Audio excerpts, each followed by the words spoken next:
Well, hello, everyone, and welcome to my channel.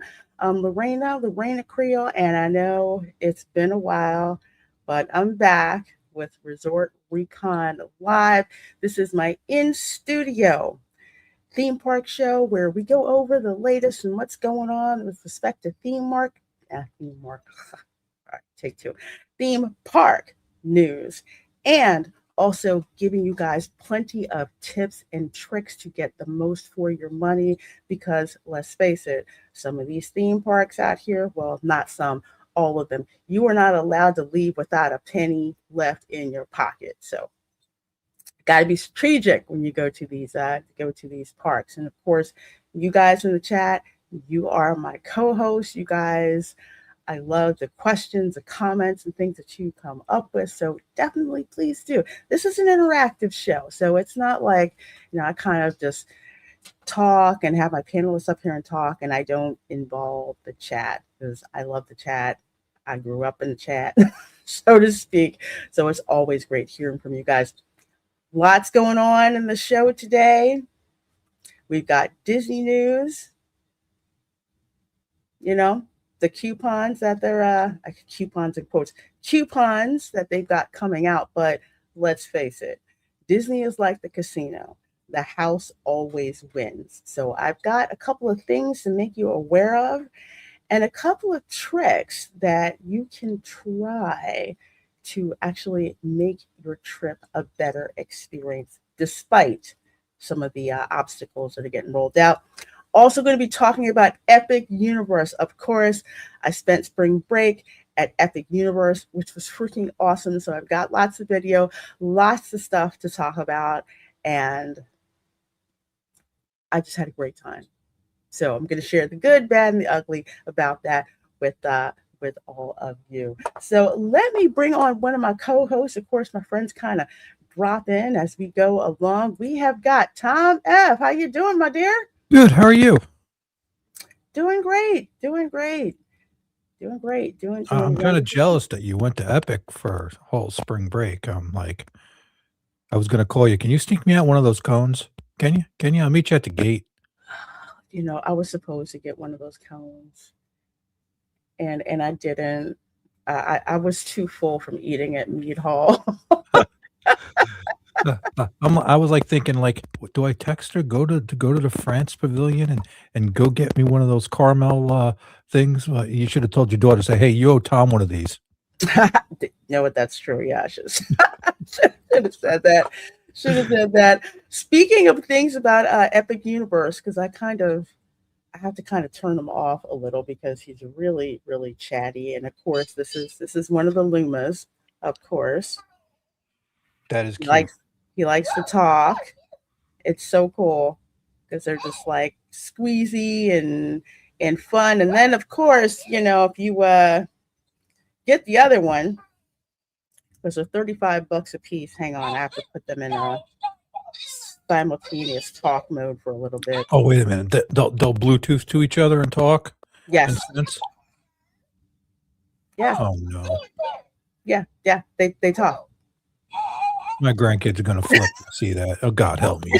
It's one of the modes, So you'll see people. And how many different ones are there? There's only two.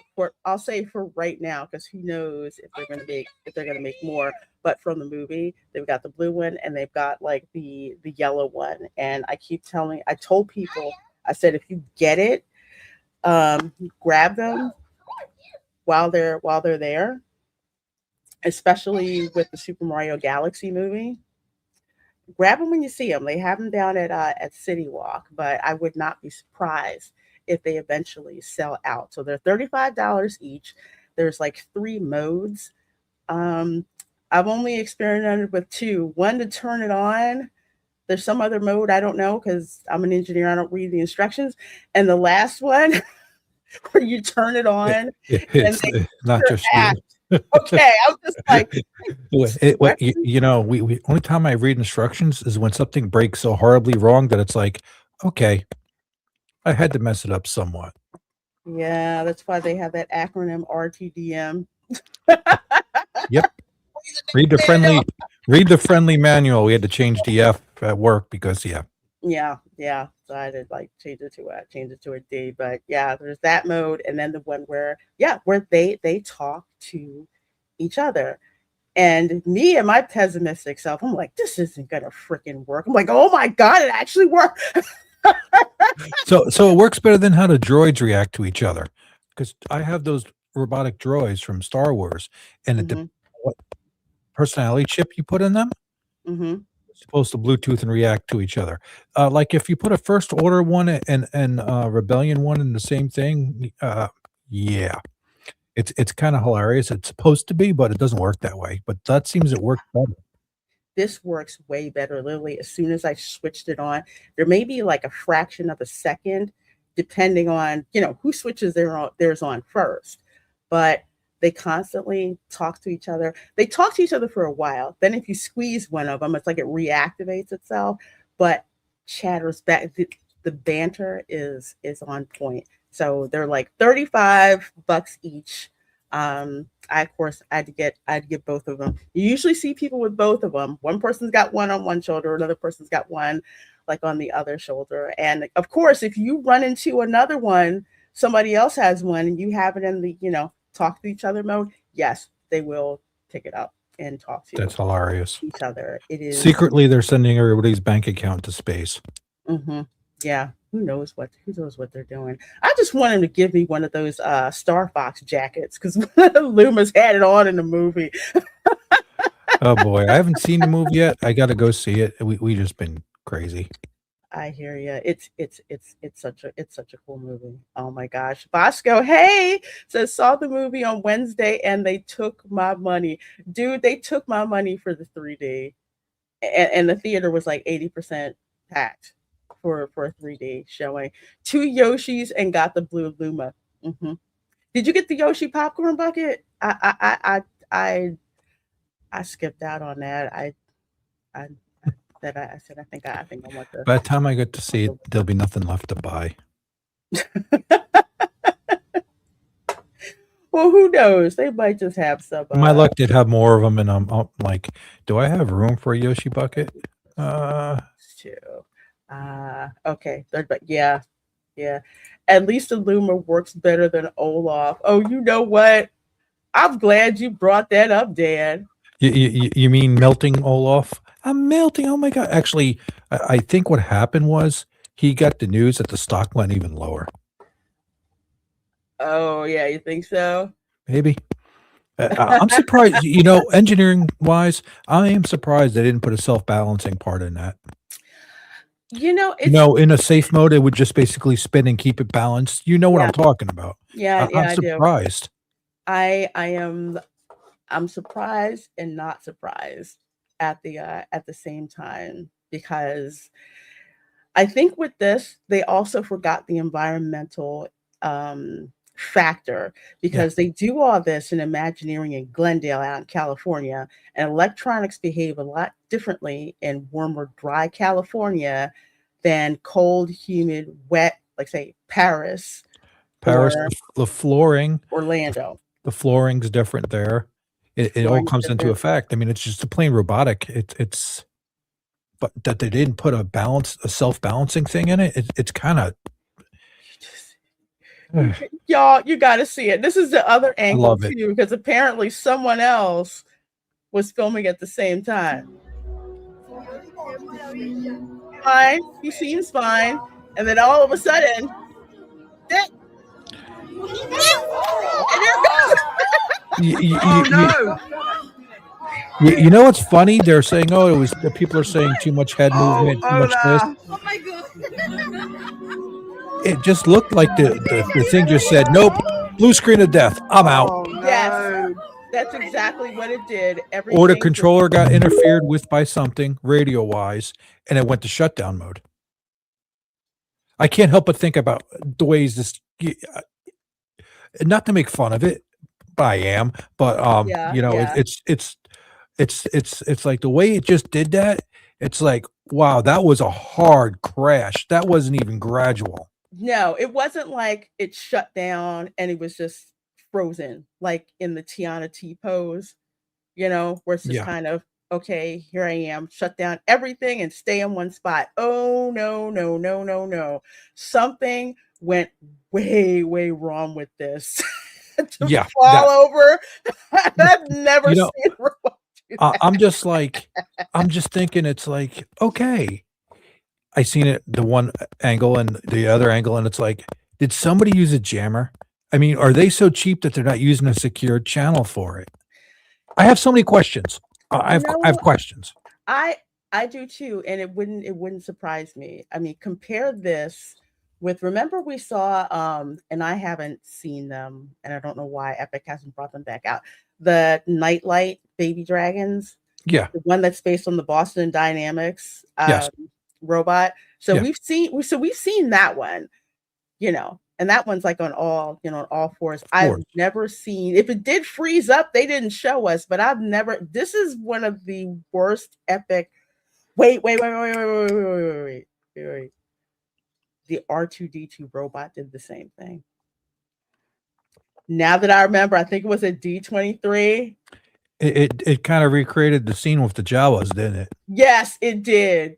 It did. And it took a header and just said, I'm done. Although it was in the other direction, went down this way, you know, Yeah.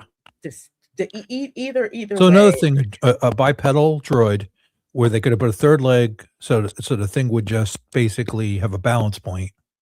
Hmm. I don't know. Something is definitely Linda, off. he took my rum, and I'm pissed about it. Hey, Linda, Olaf went down faster than the Patriots did in the Super Bowl. Well, that was enjoyable.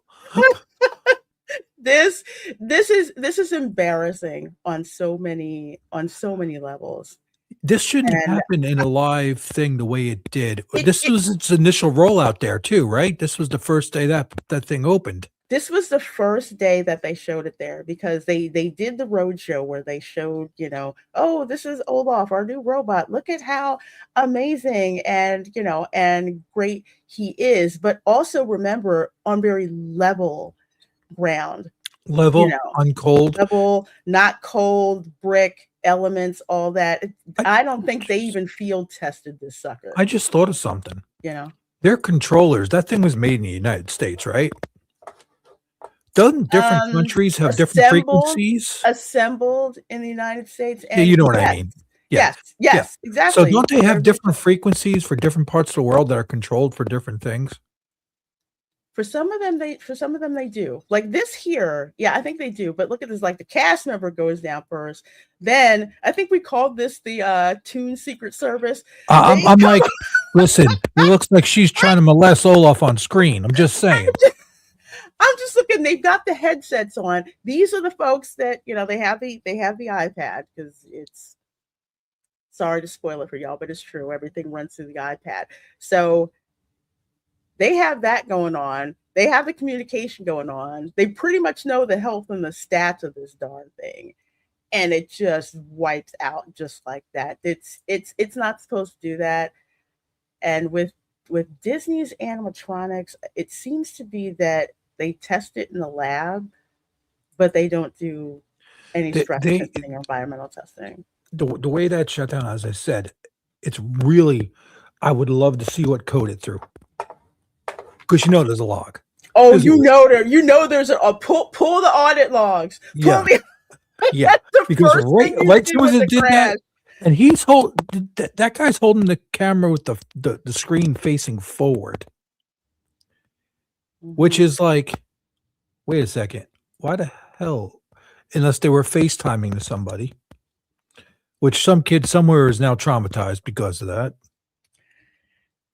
It's sad, but like you were saying, and like with the work that I've had to do, and as a developer, anything you have to do with the robot, it's like you were saying, it always logs stuff. So Yes. whenever a robot crashes or does some funky behavior, the first thing you're doing is you're pulling the logs to see exactly what kind of communication is going on.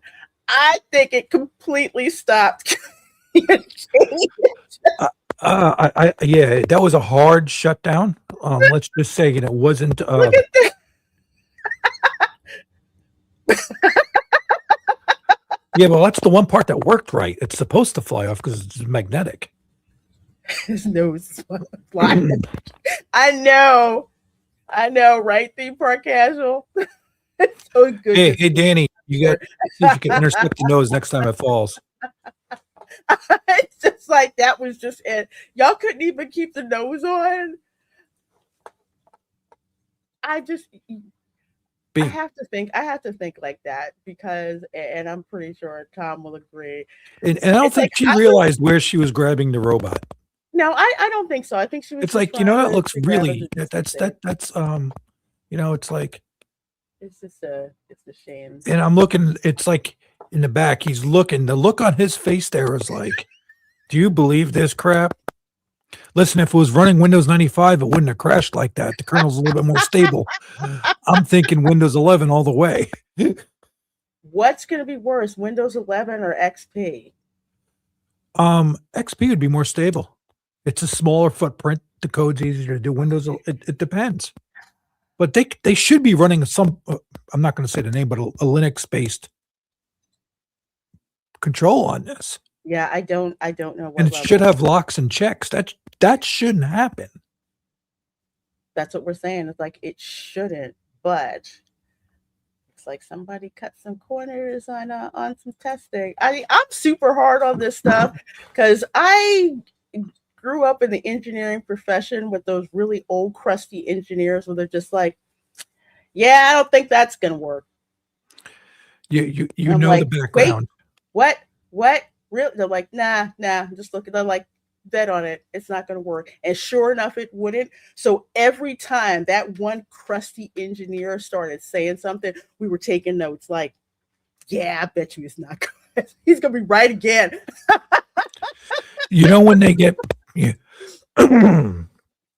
Have you noticed this? Sorry, my throat got crazy.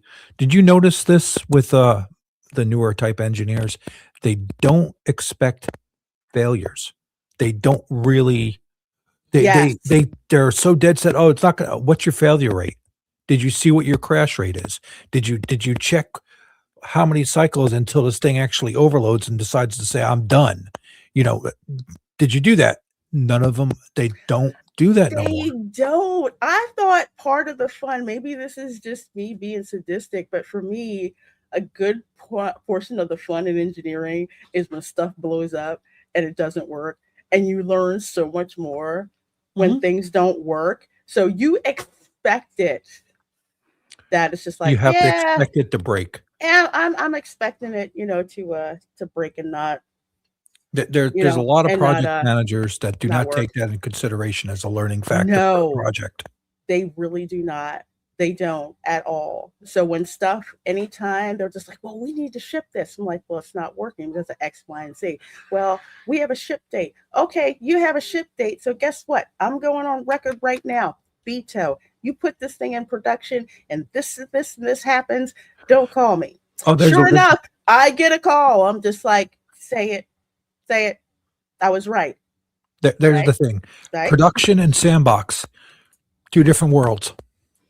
Two completely different worlds. So when we talk about this stuff, we know we're talking about, and every other engineer looking at this, it's just like, Especially some of my friends in the robotics in a certain yeah, place. I know I gotta give them a call. I want to see the crash logs.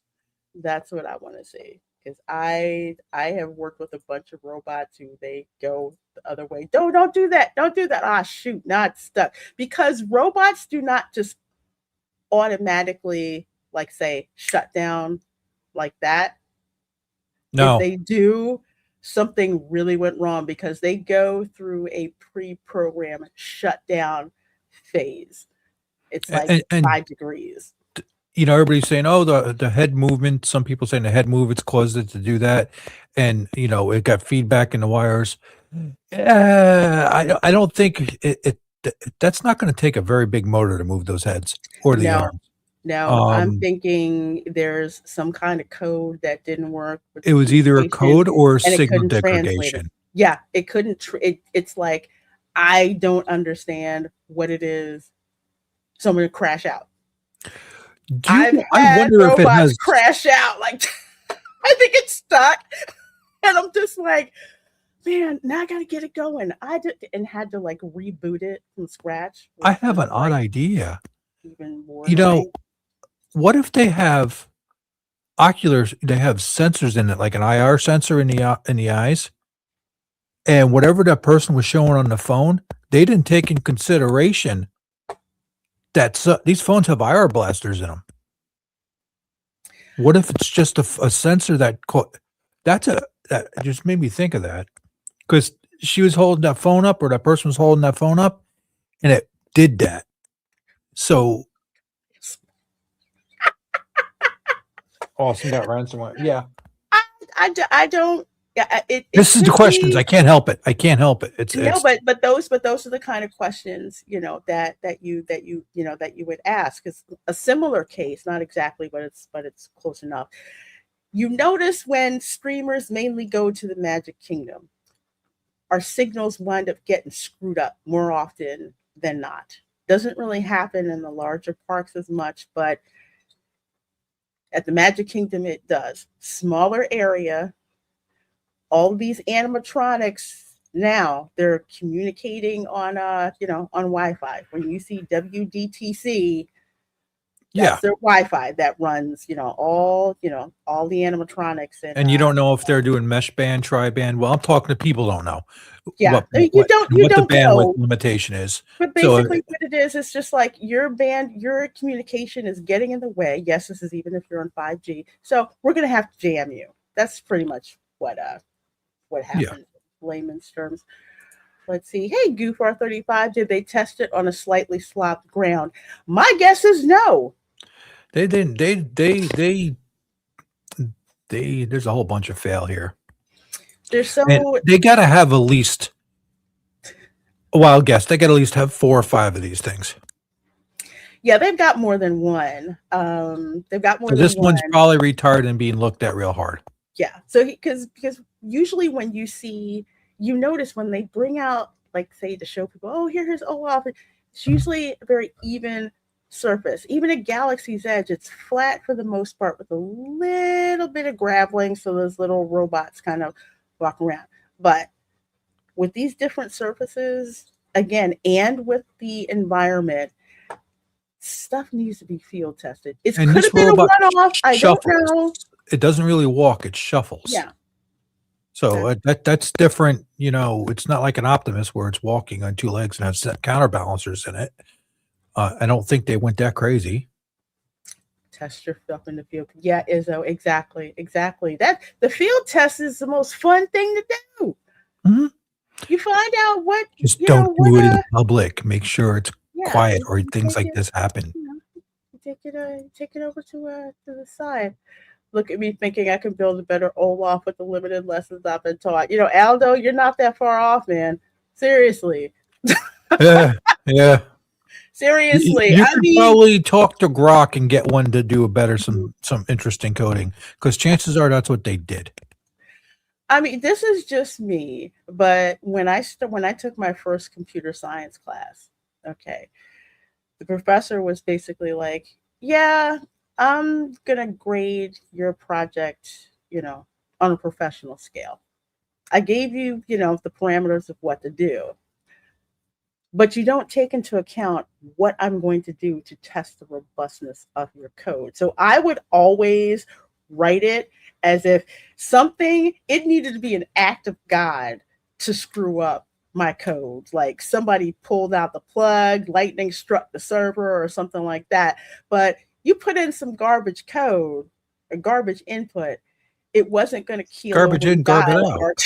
garbage in Garbage T2. in, garbage out. It's standard. It is, but you get some of these young engineers who are just like, oh yeah, I built this, whatever. I said, is it going to survive me doing a SQL injection on it? Probably Huh? not. I'm like, oh, this is gonna be fun. Well, I see all you guys in here. The dragons in Burke at Epic. Yeah, the dragons in I would Burke love to. Epic Universe are laughing hard at Disney for this embarrassment. We should make a little AI video of one of the dragons eating Olaf and burping, going after he falls down, like, that was good. That was a little nice ice cube. Next. The ice dragon. Yep, that'd be The hilarious. ice dragon has to do it. Well, if you thought that was hilarious, this is more Disney Oh, and versus Mother Nature. it, Apparently, this peop- is over Tokyo Disneyland. people are saying it's like, oh, aren't the birds? It's moving. The birds are watching this thing. Crows learn, so they're sitting there watching this thing move for a couple days beforehand, and they're like looking over, Jake and Sully there. They're looking at each other, going, "Hey, this thing's doing the same movement constantly. They ain't no human, Yeah, they're but like, that we hair looks like it'd be nice and warm. Let's go see what that's made red. out of." We can use this, Yeah. for a nest, Yep. because exactly, it's nesting season. The same thing, well, not as hilarious, but when the Velocicoaster was being built, Universal, the ospreys were just like, oh, this hi hat is a great place to make a nest. And they kept trying to shoo the osprey away, but it would come back and still rebuild the nest. They had to finally put like some pedestal up to the side. I think that was close to as high as a hi hat. So they could kind of encourage him to, go over there. But trust me, that osprey was scoping that out for the longest time. Like, this is really cool. I can stand up here. He had it right in chat. Heckle and Jekyll. I couldn't remember it. Now I remember it. Those are the names. Heckle and Jekyll. Jekyll and Jekyll. Yeah. I tell you, the birds, they're very well, not all of them, but let's just say the birds of prey are very smart, because even around Gatorland, and more specifically at Disney, go to the Contemporary, okay? Because up at the top level is where all the eateries are. So the little tiny birds come flying in to eat food off the floor at Chef Mickey's. All of the raptors have to do is just wait, Yep. and That's they're it. just picking them off. It's hilarious. That's the Contemporary. That's why there's a ton of like hogs and all kinds of them just hanging out there, just waiting. They're like, "Yep, we just gotta wait. We just gotta wait." I mean, the crows are smart birds anyway. They are smart. They will figure it out. They're like 5, 6-year-olds or something like that. Mentality wise, brain wise, power. Yeah, yeah, they're the ones that usually hang out on the top of the car at Target, looking like, yeah, you're gonna give me something, right? Like, get the frick out of here. But they do. They're very, very, very smart, and they're very loud, and they're very annoying. But anyway, yep. Apparently, Tokyo Disneyland had to remove the animatronic. I think after nesting season is over, they'll probably bring it back. But They might go with painted hair. They very well might. Very well might. But yeah, I'll keep y'all posted. My guess is when nesting season, mating season is over, they'll go back to ignoring Rapunzel. So You're going to be like, hey, this stuff is great. I told all my friends. and then next year, they're all going to be back. Yep.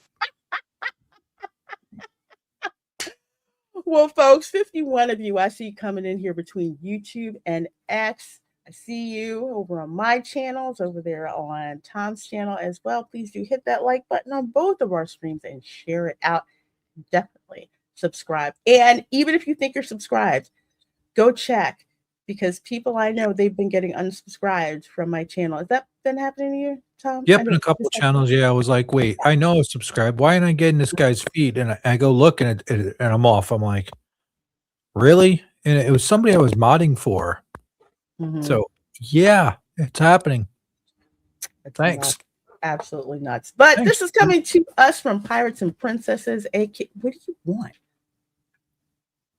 He doesn't. He doesn't like the Lumas scare him. He wants the Yoshi hat, but the Lumas scare him. He does not like the Lumas.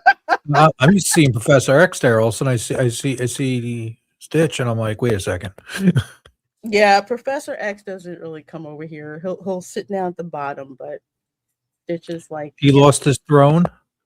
He could reclaim it at any time. But I think he just wants to stay away from Stitch as much as possible I sometimes. can understand that. He's a pain in the butt right now. He wants to play. Professor X is like, I really don't feel like dealing with that. Unless he wants to groom him, then he'll hold him down. Which is funny. Did you see what Aldo wrote? YouTube unsubscribed him from himself. That's hilarious.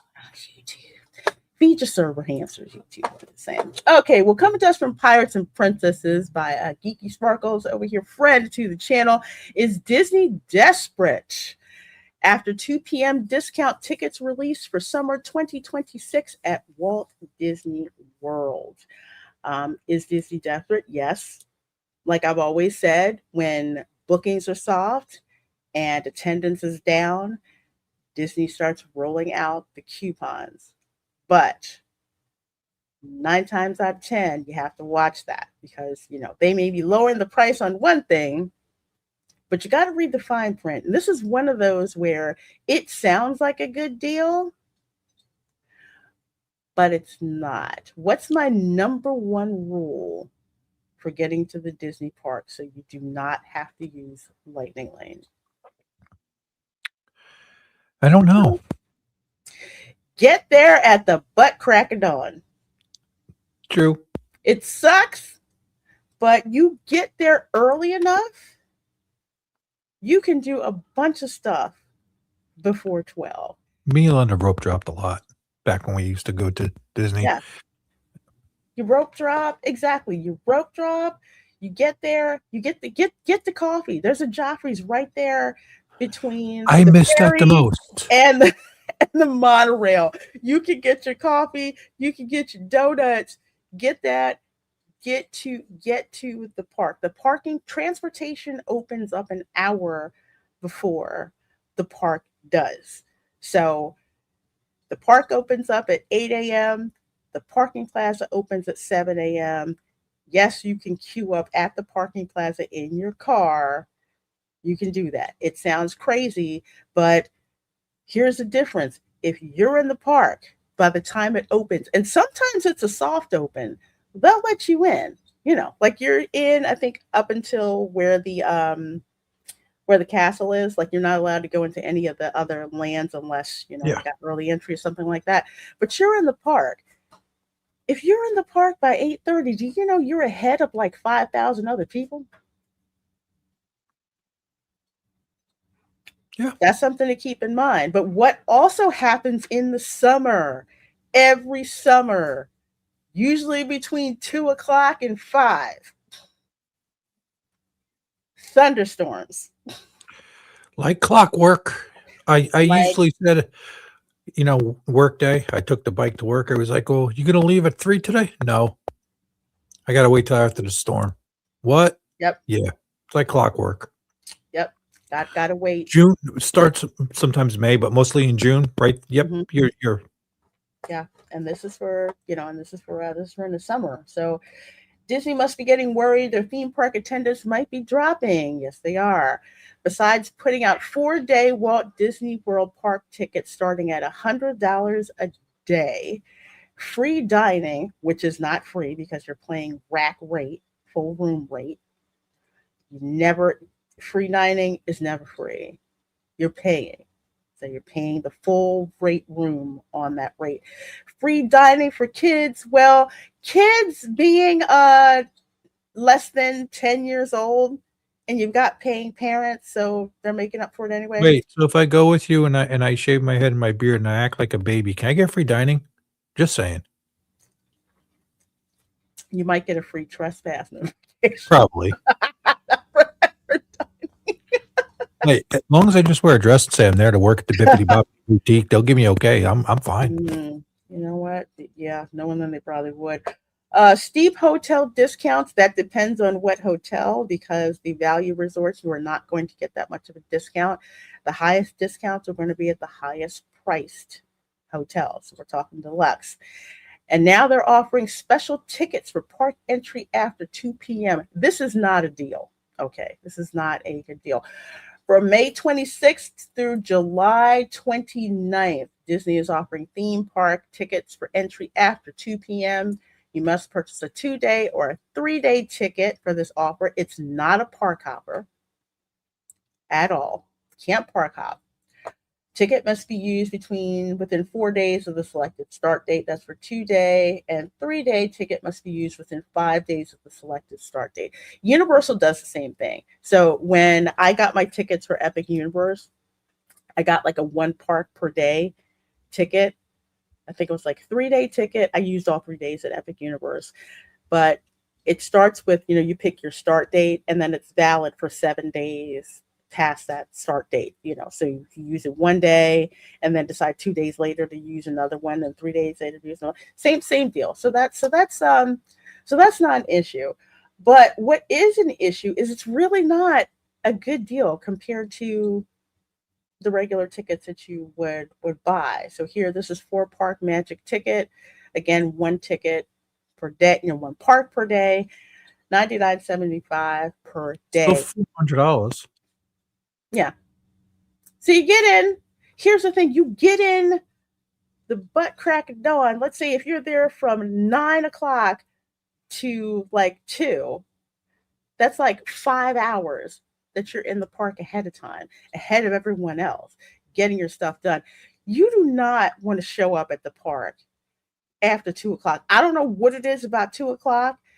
Like with pass holders, they won't let you in until they won't let you park hop or show up until after 2 Yeah, p.m. tickets after that, you don't need a reservation, Yeah, right? after that you don't need a reservation. There's something about 2 a.m., but there's 2 p.m. But here's the thing about 2 p.m., 2 a.m.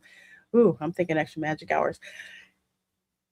That again, that's when the weather starts to get weird. It could be bright and sunny without a problem. It could be a lot of rain. It is also the hottest time of the day. Just Yep. like in Super Mario, the sun is trying to kill you. I'm real interested to see how the Magic Kingdom's going to react now that they took the big water catch-all out of it. It's going to be hot and freaking miserable. There is a reason, and I got someone in the back. I'm going to bring him in a minute to actually talk about this. There's a reason theme park commandos like myself, we are nowhere out in the park between 12 p.m. and 5 p.m. We'll go to lunch and then leave the park between the heat, between the torrential rain. And I do mean torrential, like God flushed the toilet. That's pretty much how the rain is in Florida. It is miserable between that time period. Oh, and then after the rain, the mosquitoes come out. You mean the flying little mini gators?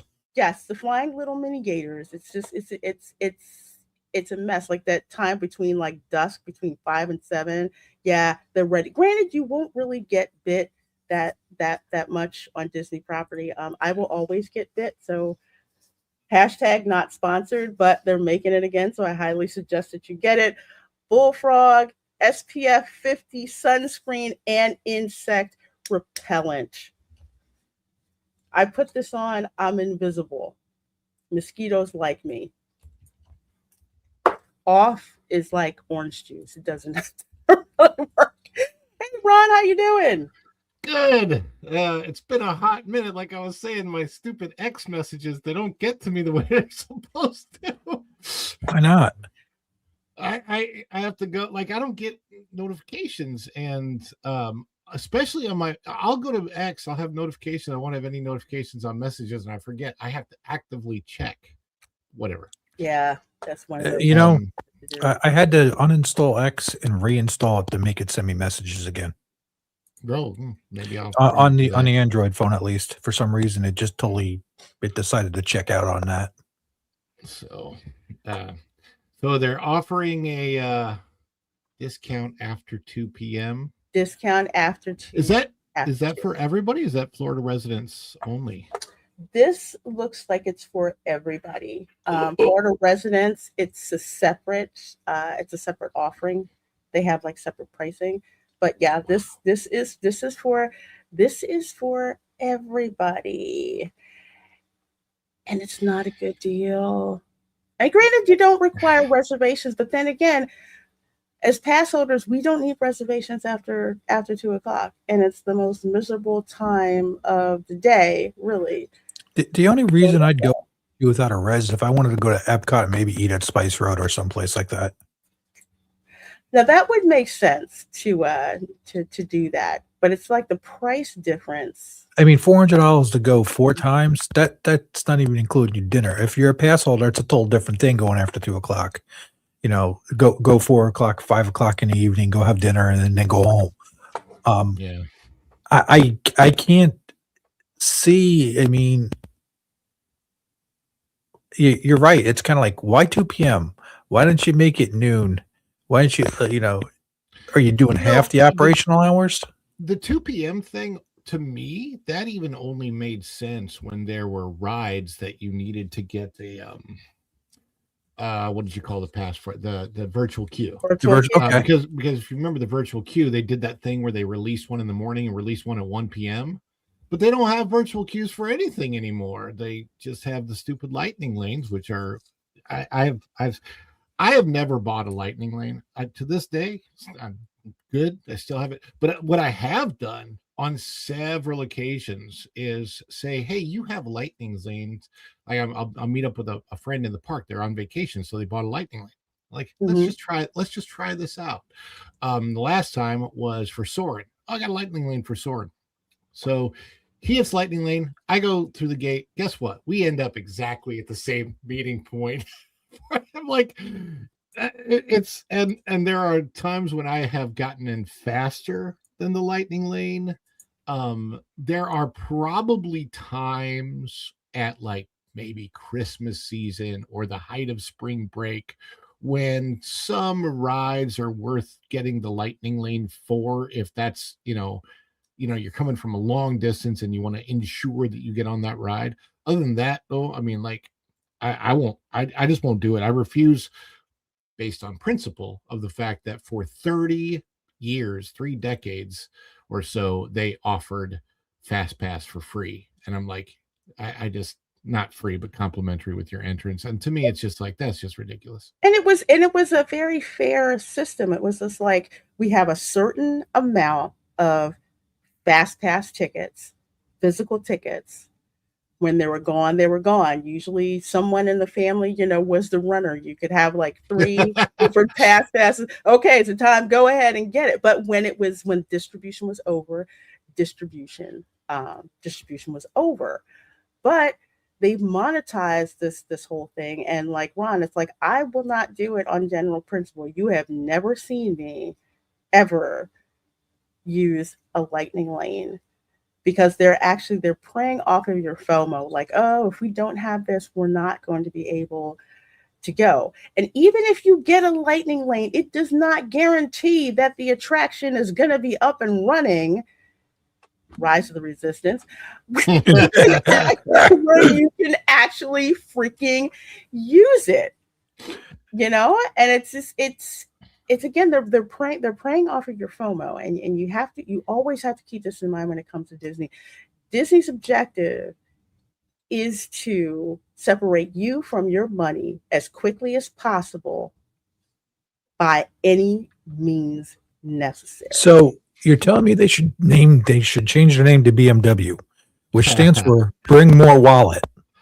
I called it Big Money Waster. I will never buy it. That's why I call it Bring More Wallet, or I won't do it. Dan says, I remember back then in the morning for Toy Story Mania, they ran out of paper Fast Pass for the day. Yes, you knew exactly which attractions were going to run out of those Fast Passes first. But again, once they had the scarcity element, once they were gone, they were gone. And it's like, okay, it'll reset, in the morning, and we'll get it then. It's so weird. I don't know, like, I'm sure that the lightning lane has something to do with this, but I remember looking at my Disney experience the other day just to see what ride times were at Epcot, and it was really, really strange. Every ride time in the park was between 5 and 15 minutes, except 2, except Test Track and Guardians, and like Guardians was like 105 and Test Track was like 90 minutes. But even the like Frozen was at like 15 or 30, and Remy's was, I think Remy's was offline or something, but I was like, so what are they doing to make sure that everybody goes to the same lines? It's like, I don't know, that it's they're doing something. They're certainly manipulating people's schedules of where to go in the park for whatever reasons, and I don't know. They're being herded like cattle. Do you really seems like? It's like do you want to know? Because I've talked with this with culture. Remember back in the day when they wanted to figure out ride times, you got this little placard on a black shoestring, and they asked you, "Can you go ahead and take this through the line?" I've gotten those, and that's what they used to do. That back was when the wait time boards were manually updated. They're all electronic now, tied to My Disney Experience app, tied to all the reservations. That's why they're never really truly getting rid of it, because they get too much data from it. They will purposely manipulate the ride times to push you to other rides because they want you to balk. How many times have we gotten on attractions where I've been live and I'm like, take note of what the wait time is? Oh, the number 13 rings a bell. Number 13. Another time they said, oh yeah, it's 40 minutes for the Haunted Mansion. We got in there in 20. You know, you never know what the Haunted Mansion. I got stuck. I was on the Haunted Mansion not quite was a couple weeks ago, 3 weeks ago. We got stuck for about 10 minutes. I think I posted a short on it. Right. I mean, like, we were stuck about 30 seconds before we would have gotten off. So we were stuck right underneath the lady going, hurry back. Don't forget to bring your death certificate. And I was like, oh my gosh. Dude, I got stuck in the attic for about that long, which was kind of cool. You got stuck on the stream the one time like that. Yeah, I did. I got stuck in the attic, and we're just like, oh, look at all the stuff that's in here. That never used to happen on the regular in the Haunted Mansion, and I swear they do it. They do it on purpose. But yeah, they do. Now all of those, they all talk to each other so they can manipulate what truly the wait time was. Because I think was I on stream? I might have been on stream. I think I was, because you guys were like, did they really say that? Because some guests came up and it was on Mickey and Minnie's Runaway Railway, and one of the guests came up to one of the cast members and said, is that wait really 40 minutes? And the cast member was like, yeah, that's what it says. Just like, yeah, that's not 40 minutes. Yeah, that's what it says. Yeah, we got it in 20. That's funny. I'm like, yeah, you don't. It's all big data, folks. It's all big data. They will tracking. Everybody's like, oh, I got a magic band. You know that you're being tracked. No, that's a low jack. Or no, I called it the house arrest bracelet. That's what I called it. I call it you're being trained for an ankle monitor. And it's the same thing they put on the resort mugs. So you can't use a 2-liter bottle to fill up soda in the food court. Yes. There's a way to do that. I'm not saying that live on stream. Yes, they did. I told y'all this story, right? I think I told you the story. I stayed over in the Art of Animation. I think it was like right when it opened not too long ago. And I'm in, we're sitting there eating dinner in the oh gosh, the different lanes. Anyway, I forgot what the food court is called. But anyway, we're sitting there eating and look over. This lady has 2 2-liter bottles. She's holding it up to the soda machine and filling up the 2-liter bottles with soda. This was before Disney put the RFID chips in the reusable mugs. I'm just like, you couldn't just fill up a cup. You had to fill up a 2. Was that it's soda going into soda. What are you going to say? Was that 2021? Was it what? 2021. Because you said they just reopened. This was. I think it was around. I think it was around then. Yeah, Because where they I'm just had. wondering if I ever. I'm just wondering if I ever saw you when I was working as a lifeguard. It's one of the resorts I worked at. You might, because we love the big blue the The big big blue blue pool. pool. I there's a story I can't tell on the stream about the Oh, big blue okay. pool. About Okay. no, it's because it involves passing of some people know what happened there in 2015.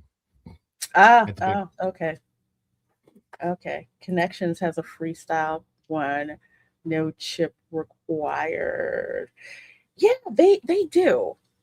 But I haven't used theirs though. But that's strange. That's at the like at the parks they don't have it, but at the resorts they do. Like one time I just got one of the regular cups at the Polynesian for a soda. Okay, I feel that one time this machine has the nerve to tell me that I'm only allowed to refill it up 2 more times within the next like 3 hours. I'm like, excuse me, it's a refillable cup. That's why I bought it. It's a refillable anyway, as if that wasn't getting on your nerves. And this is from that park place.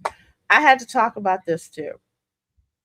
Is there's a little bit of, I won't say misinformation, a little bit of misunderstanding about it, but I'm going to go through this article. Before you read this, can I bring up? I was talking to my neighbors about this last night, and we're all confused on it. So some clarity would be great.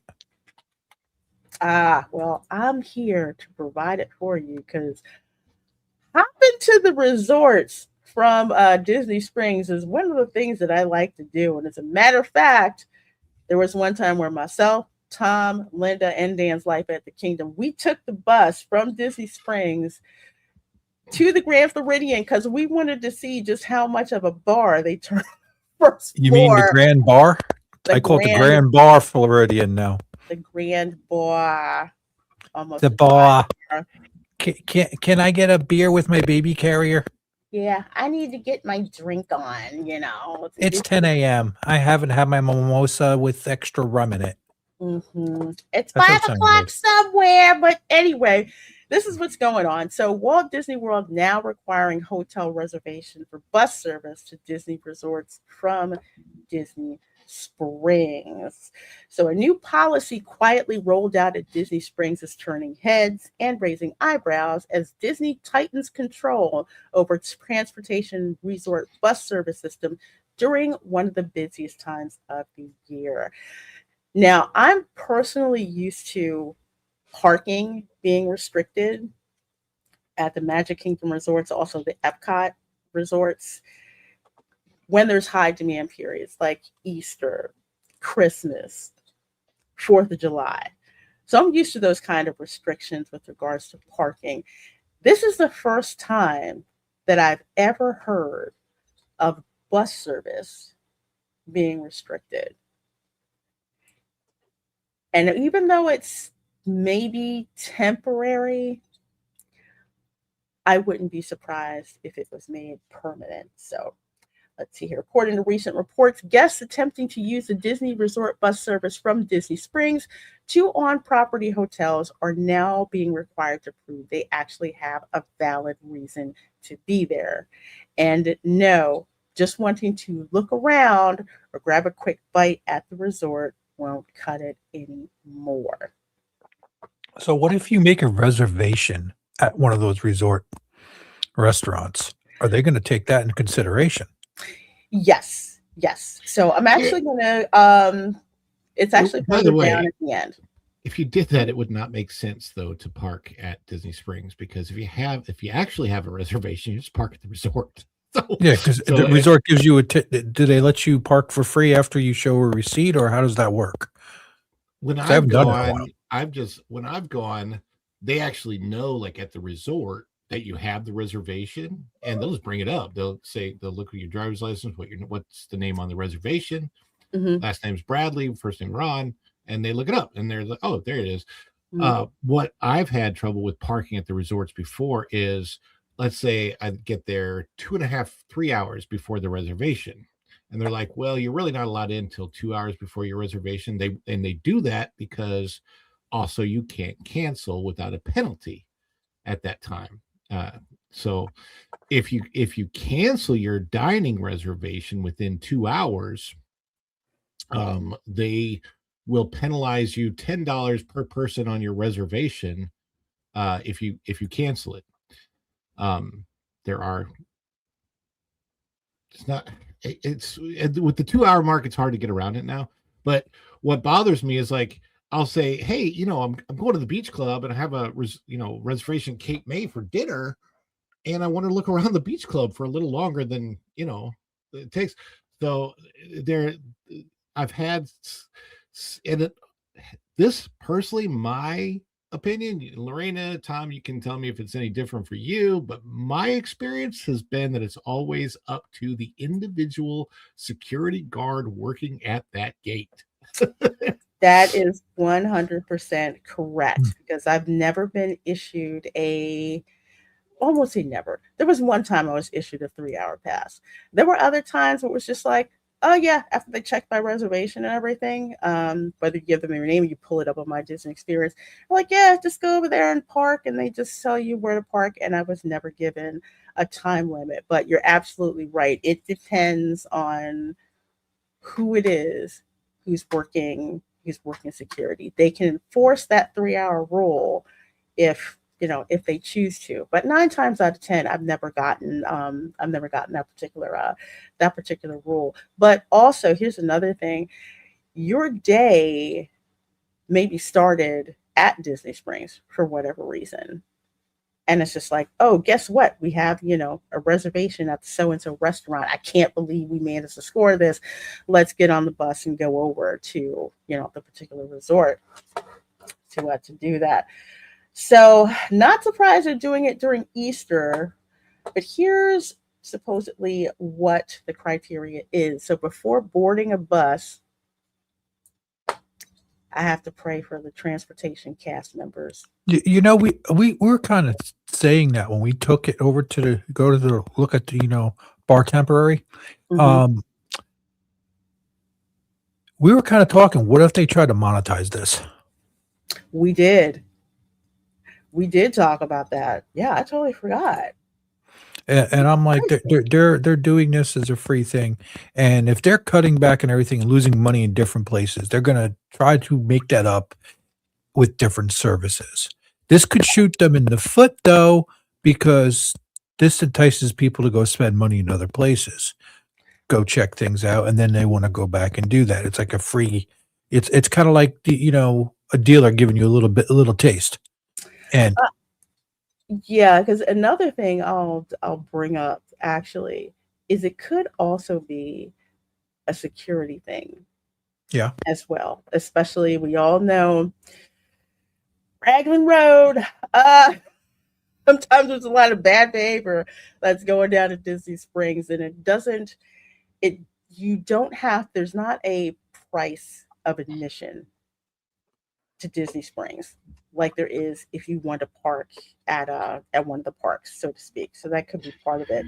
But also, let's see, they're saying you need an active hotel reservation at the Walt Disney World property, yeah, or a confirmed dining reservation, or a scheduled recreation activity. So supposedly, cast members are reportedly scanning magic bands. If you don't have a magic band, okay, chances are you can just use it in My Disney Experience. You pull up My Disney Experience, it's got all your tickets in it. You can use it that way. Or if you've got the Magic Mobile, which I do because I refuse to pay for the freaking Magic Band, just tap it and it's got all your information. They're only like $65 each now. What are you talking about? Can you still use the old ones you had? Yeah. Yeah. Yeah. I should break out one of my old ones and just put it in a big like a poop emoji keychain and make that the magic band. Just tap that when I go. Oh, it'll recognize it, because in My Disney Experience, it recognizes the magic bands that I have from 2015. Yeah. Okay.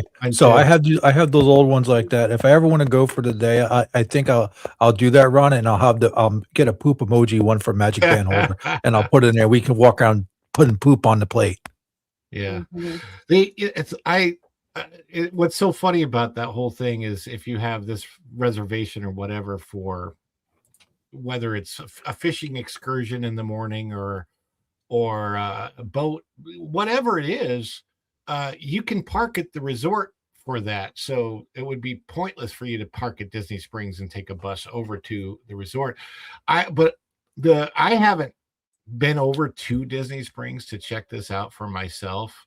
It's kind of hard to, of course, as a local pass holder, I don't think I've ever parked at Disney Springs with the purpose to go to anywhere else other than like Port Orleans, because then I'll take the boat over to Port Orleans.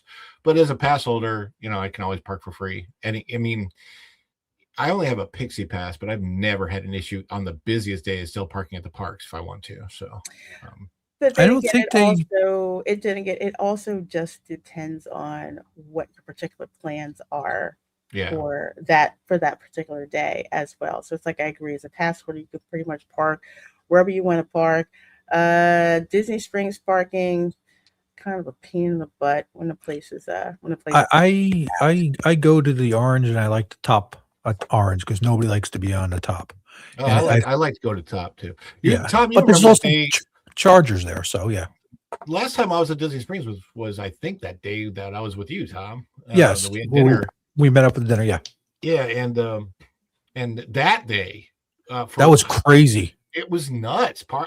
It took. Well, we didn't realize there was a cheerleader competition in town. Oh Yeah. my gosh! Yeah, no. And we got there, and our friend showed up, and they were really messing with her trying to get there. Oh yeah, that was horrid. My gosh, it took you what, almost an hour to park, Ron? You were saying it took me close, at least a half. No, I think it was close to an hour to park. It was a pain because Lime Garage, if I remember, I came by Lime Garage, that was closed off. They wanted me to go to Peach Garage. I'm like, screw that. There's a Peach Garage, or whatever the name of the one is across this. There's the two that are on the one side of the street. There's a grapefruit. There's a grapefruit. Sorry. Not peach, grapefruit. I thought my mind was blown. I'm like, wait, there's a Peach Garage and we don't know about it? I know. I was like, you're right. You know what? They wouldn't use Peach because that's Princess Peach. Princess Peach, yeah. I'm like, that would be a competing Peach. It's like everybody parking at Peach and saying, I parked at Princess Peach, My bad. Yeah. But yeah, I'm sorry. Go ahead, Ron. No. I was just gonna say that was the last. I personally I have a hard time with Disney Springs now. It was really weird. I remember working there in 2015 and 2016, and that was at the time that they were doing the expansion to Disney Springs. I was there the day that they installed the Disney Springs sign and replaced the downtown Disney sign. Mm-hmm. And I remember thinking to myself, oh, this is going to be so nice that they're making this so much bigger to relieve the traffic. And there's just more people that showed up. It's just, that is so busy all the time. There's hardly, only if you get there really early in the morning is it not particularly busy. And then at night, Disney Springs is just nuts. And I don't know, it's just so many people for me.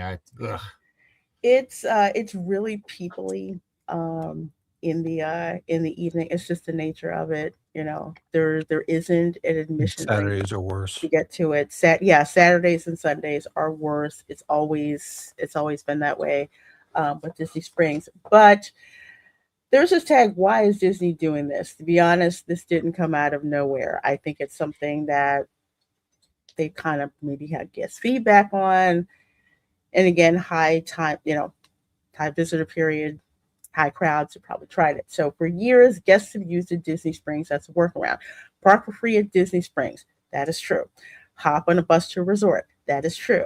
Then transfer to a theme park. That is also true. It's a loophole that effectively lets people avoid for paying at the parks. To be fair, this has been an open secret for over 20 years. Yep. True. This is not new. If you've ever been on, I don't even want to mention the Diz boards, but they're. I don't even want to get into how much you can't even back in the day, right? 25 years ago, you could get on some of the boards and think about this. You're going to do this, but that takes time out of your day. It does. So it depends on. So I always would advise people, whatever is your off day, like your rest day, and you need a rest day. Trust and believe you need a rest day. On your rest day, this is something that you would do, because Disney Springs doesn't open until I think 9 o'clock or something like that. So you have to be at Disney Springs, then you have to wait for the bus, then you have to take the bus to the particular resort. And if you're not at one of the Magic Kingdom resorts, you know, well, no, same thing. Magic Kingdom resorts, Epcot resorts, you get there, then you have to actually then go over to the parks. Disney set it up so you purposely cannot go directly from Disney Springs to the theme parks in order to avoid parking. But yeah, this has been an open secret for 25 some plus years. It's nothing new, but it looks bad. It looks bad. Apparently, and this is what Marvin is saying, Disney is also likely trying to reduce overcrowding on resort buses. I don't know if that's exactly true, depending on what resort you get on, bus you get on. Polynesian bus is hardly ever crowded, which is why usually, unless it's peak periods like park closed, park open, the Polynesian and the Grand Floridian usually share a bus. Wilderness Lodge and Contemporary will usually share a bus. Pop Century and Art of Animation have stellar freaking bus service. Usually, when one bus pulls up and it fills up, usually there's a second one that's right behind that. So I don't really think that it's overcrowding, so to speak, because overcrowding on buses usually don't happen until the morning and the evening. So I don't think that's really true. Prioritizing actual resort guests. I kind of get this from a snooty point of view. Oh, I get it. I get it from somebody being on vacation. I'm a resort guest and I should be able to use this as a perk. I get that part. I wouldn't say snooty. I would say more of, okay, we paid for this. This is a service that they're offering us as a paid person. I get that. It's true. It's like with the Polynesian pool. People are like, can't I just go over and go on the Polynesian pool? I'm like, no, because I'm paying $500 a night. You're not. No, you don't get to use the pool.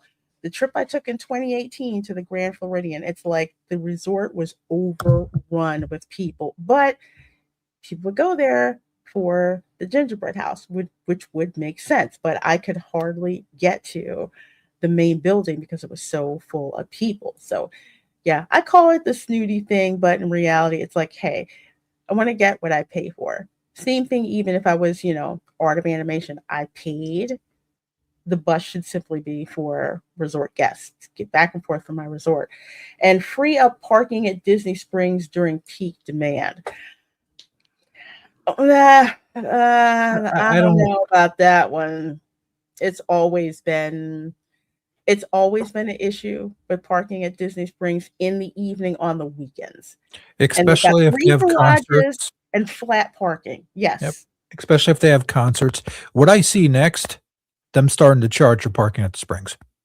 That's my bet. Yeah, we're talking about the logistics of that on the show the other day. How would they do that? And I think the infrastructure's there already. They could do it. They just have to put up a meter in the front. They got gates for that. Don't come down. They just got to have a toll there's collector. another way to do it that's really easy, and that is that each parking space could have a QR code that you'd have to scan and pay that way. And if you didn't, they would know. I mean, they definitely know which parking spaces are occupied or not. So yep. Yeah, they do. It's a possibility. It's like for the same reason how at Universal City Walk, parking isn't free until after 6 p.m. You can get parking for free if you get a matinee ticket to the Cinemark. So it's like you pay for parking up front, and then once you get to the movie theater, they just reimburse you the parking fee.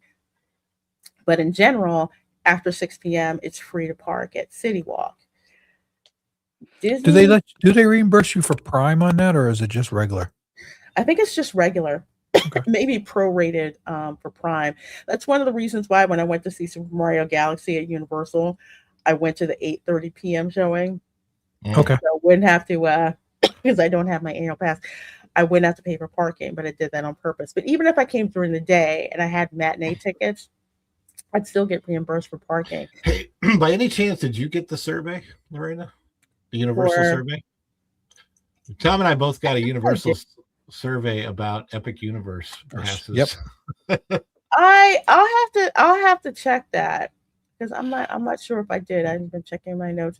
Thanks, Izzo, for being a member for 25 months. I sure do appreciate that. Here, let me hit you with the old school clip. Here we go. This is pathetic. Yeah.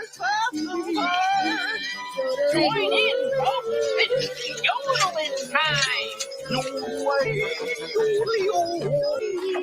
Here at Lester's. Elephant green screen effect. Thanks for being a member, my dear. That will never get old. I'm so glad I clipped it when it was on X. You can't find it anymore, but freaking love that. Yes, it definitely is about crowd control. Excuse me, too much soda. So if they keep this, I just think that Disney Disney seems to be doing more and more, and I don't think this is going to change under Josh tomorrow. I think a lot of people are hoping that it will. I don't think it will, but they seem to be limiting more and more access to middle of the road families, and they are catering more and more to affluent guests, and that's where, which is, I don't know, it's a little bit bizarre to me that there are as many affluent people that love Disney as much as they do. Like I would think, you're a millionaire, you could go to actual Bora Bora. Why do you want to go to the Polynesian? I always gets my mind, but yet people are there. I personally know several Disney nut millionaires. I mean, it's a lifestyle. Disney has moved from being a parks to a lifestyle brand. And if you don't think that's true, go look at all the videos of the Disney adults, not the adults who love Disney, the Disney adults who will go to the parks and how much money they spend. It's a lifestyle brand. And I think Iger had mentioned that before. And yeah, Josh is pretty much going to double down on that for the most part. I mean, there's stuff that happened in the parks and people blamed Iger instead of rightfully putting the blame with Josh tomorrow. Mr. Skinny Jeans got out of that for some reason. I don't know why. Yeah, because he looks good. That's why he got out of it for the most part. But it's a lifestyle brand now. And if you look at some of just like the brand pairings, like Corksicle, Kate Spade, luxury brands, why? Coach, stuff like that. Why would people want that? So your more affluent guests, or the ones who save up the money so they can go, and it's even harder for them to go. That's what Disney is doing. They're going after that, we'll say, that 20% for most of their income, instead of going for what used to be the mix, 80%, like middle class, around that way, that made up 80% of their revenue. Back when Disney would constantly harp on the fact that, yes, it costs to go here, but here's how we make it affordable. And here's all the benefits that you get for staying there. They used to hype all of that. Right. They do not do that it's anymore. So different now. I think that even of myself, like if I were rich, if I were a wealthy person, you could definitely have a much better time. And you can, let's say you can either do Premier Lightning lanes, or you can pay for the VIP tour, or it's just so many different things. You've been to Disney Stream there. You see the people that are on the VIP tours. You see them. Mm-hmm. You see the little group sneak into a cast member only area. And that happens quite a bit when you're on VIP tours. A lot of people don't know this, but I believe like you can get picked up. You can be like, let's say that you're on maybe Haunted Mansion or something, and you get off and you go to a backstage area to get picked up by a private van that then takes you over to Epcot, gets you in the backstage area of Soarin' and gets you right onto Soarin'. Like that's the thing that happens when you're on a VIP tour that people don't realize. So you can have a totally different kind of a day, but those things start at like, what is it, $3,000 or $4,000 a day or so? It's more for the private tours. Yeah, it's not there. It used Did you to just say 4K? There was a time when that would actually work, where it was a little pricey but doable. Yeah. Now it's freaking absolutely astronomical. The thing is, it's the same price up to like 10 guests. So whether it's 3 guests on 4,000 or 10 guests on 4,000, well, like small groups will do those VIP tours and then break the price up so that each one of them are paying. I have had friends that have done those VIP tours, and they have done just that. They've been like with a group, right? So they have individually only had to pay like $400, and then with the VIP tours, that's different because it's a tip position. Yeah. I know that some of those tour guides make super bank because, like, on a group like that, if each one of those 10 people tips them $50, they just got $500 on that. That ain't a bad day. No, not at all. Still not enough for me to be that job. I need $100 tip per person. I'd go crazy if I had to be a tour guide like that. I can just see it now. Tour guide goes ballistic in Disney. Free. I mean, the VIP tour guides also get to eat all their meals for free. So. Well, you had me at food, Ron. How do I apply? Exactly. I remember serving them a lot of times, and of course you always see them with the celebrities. So it's it's really interesting. I have a unique thing. I'll have to go hit the rock stars that want to do this. Oh wait. Yeah. Well, to cap it off with what Dan's comment here to kind of wrap this up, and I'm glad you brought this up. What if I want to go to Trader Sam's? Here's what I'm going to tell people to do. And again, I won't say tell, I will say advise. You don't have to do this. Take it with a grain of salt, but that option is out there. There is always Uber. Not the Lyft minivan service, because that's Disney. No. Okay. No. Uber. Plenty of people have used Uber because you can't rely on the bus schedule sometimes, and they're freaking plentiful. You can just take an Uber from there, drops you off in front of the hotel, or forget just going to the hotel. You can just take the Uber to drop you off at the parks. Yeah. You get one, share it with everybody else, and you go. I have to say, Uber in Orlando, I've had a much better experience with Uber in Orlando than I have with Uber in Philadelphia. And that's most likely because of the tourist market that's here. And if they get the Waymo up and running at Disney, and that's driverless service, I see them all the time over there. Cyber taxi's coming too. Tesla said they're rolling them out. Yeah. Okay, so there's one thing that I don't like about Waymo, and it's not the thing that everybody thinks. People are like, oh my gosh, how do you trust a driverless car? Well, I mean, honestly, the technology exists to make that car ride safer than with a driver. You know what I don't trust? I don't trust the fact that I don't have my Johnny Cab guy in the front like there was in Total Recall. That's what I said when I first saw listen, it. As long as it's not the Olaf Disney robot, we're good. I want to pump it up. Hi, welcome to Johnny Cab. Johnny Cab. When I first saw one, I'm just like, who's that weird driving? Look, and there was no one in the car. I'm like, oh my God, Johnny Cab. Where's Johnny dude Cab? in the front? And people thought I was making. I'm like, no, I actually saw that. And driving the Epic Universe, I think there was one that got behind me because I told Camera Girl, I said, look, there's going to be no one in that car. She's like, yeah, Mom, sure. And then she looked, she's like, there's no one in the car. I said, I know. Yeah. Anytime and one of them those gets things behind with me. the LiDAR spinners around all of it, the stuff that's crazy when you see those things, it's like, is that thing out of Mad Max? What the heck were they thinking? I know, they took a Jaguar and put all this crap on a Jaguar SUV. That's electric. They had to do it because Jaguar can no longer sell their cars. I know. I told you that. They can't sell them. Melissa Jaguar, couldn't sell the electrics that great, so Waymo got them at a good price. Yeah. Yeah. So they've got like a fleet more than likely. They're going to be testing them out around even more. Well, I'm close to it anyway. The convention center, which does make sense, and apparently they're going to be down, at Disney as well. So I'll keep you guys posted about what's going on with Waymo, but definitely Uber is an option, to do park hopping. And just think, you don't have to share a bus with a bunch of unwashed people in a park all But what if you want to have smell-o-vision?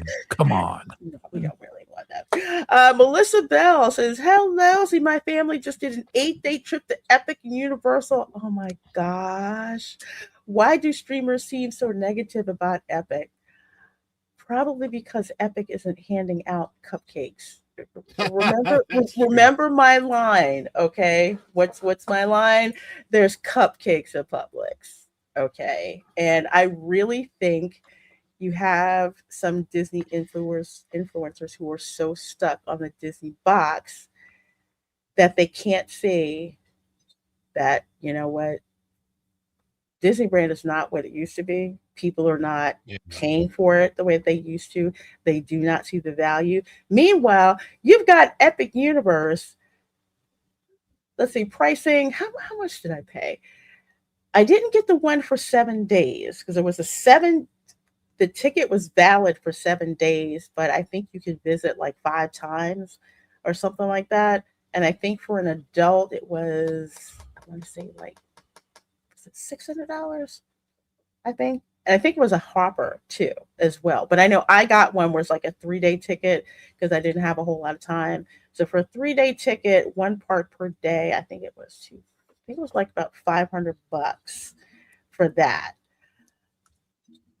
And it was actually a really freaking good deal. I didn't use it at the other parks. I just went to Epic Universe to use it. But the park was not, I'm not going to say not super crowded, because it's a trick. Okay, it's a trick. When you go inside and you see, Celestial Park and all of that, and it looks nice with the water, and it's like there's hardly anybody here. And then you turn and go in. Uh-oh. Is that Herbie? Nope. She froze. I thought that was me. She froze. Uh-oh. Well, So I will say this. Hopefully, we're still on the show. yeah, we're I think we're still live. Let me take a look at the other page. Hold on. And my Yes, we are. thoughts about the streamers, because the day that I was there, of course, everybody, like every vlogger and streamer in the world, was there that first day, and there was streamers, but typically speaking, Universal, you cannot get on as many rides while you're streaming because No, you can't. They stop you. they limit what you can film when you are on, like, you can't film on all the rides at Universal, period. Now at Epic, you can film on a lot more, is my understanding. When I was there, like, they had no trouble at all with me filming on Yoshi's. I don't know about the roller coasters because I won't really do that.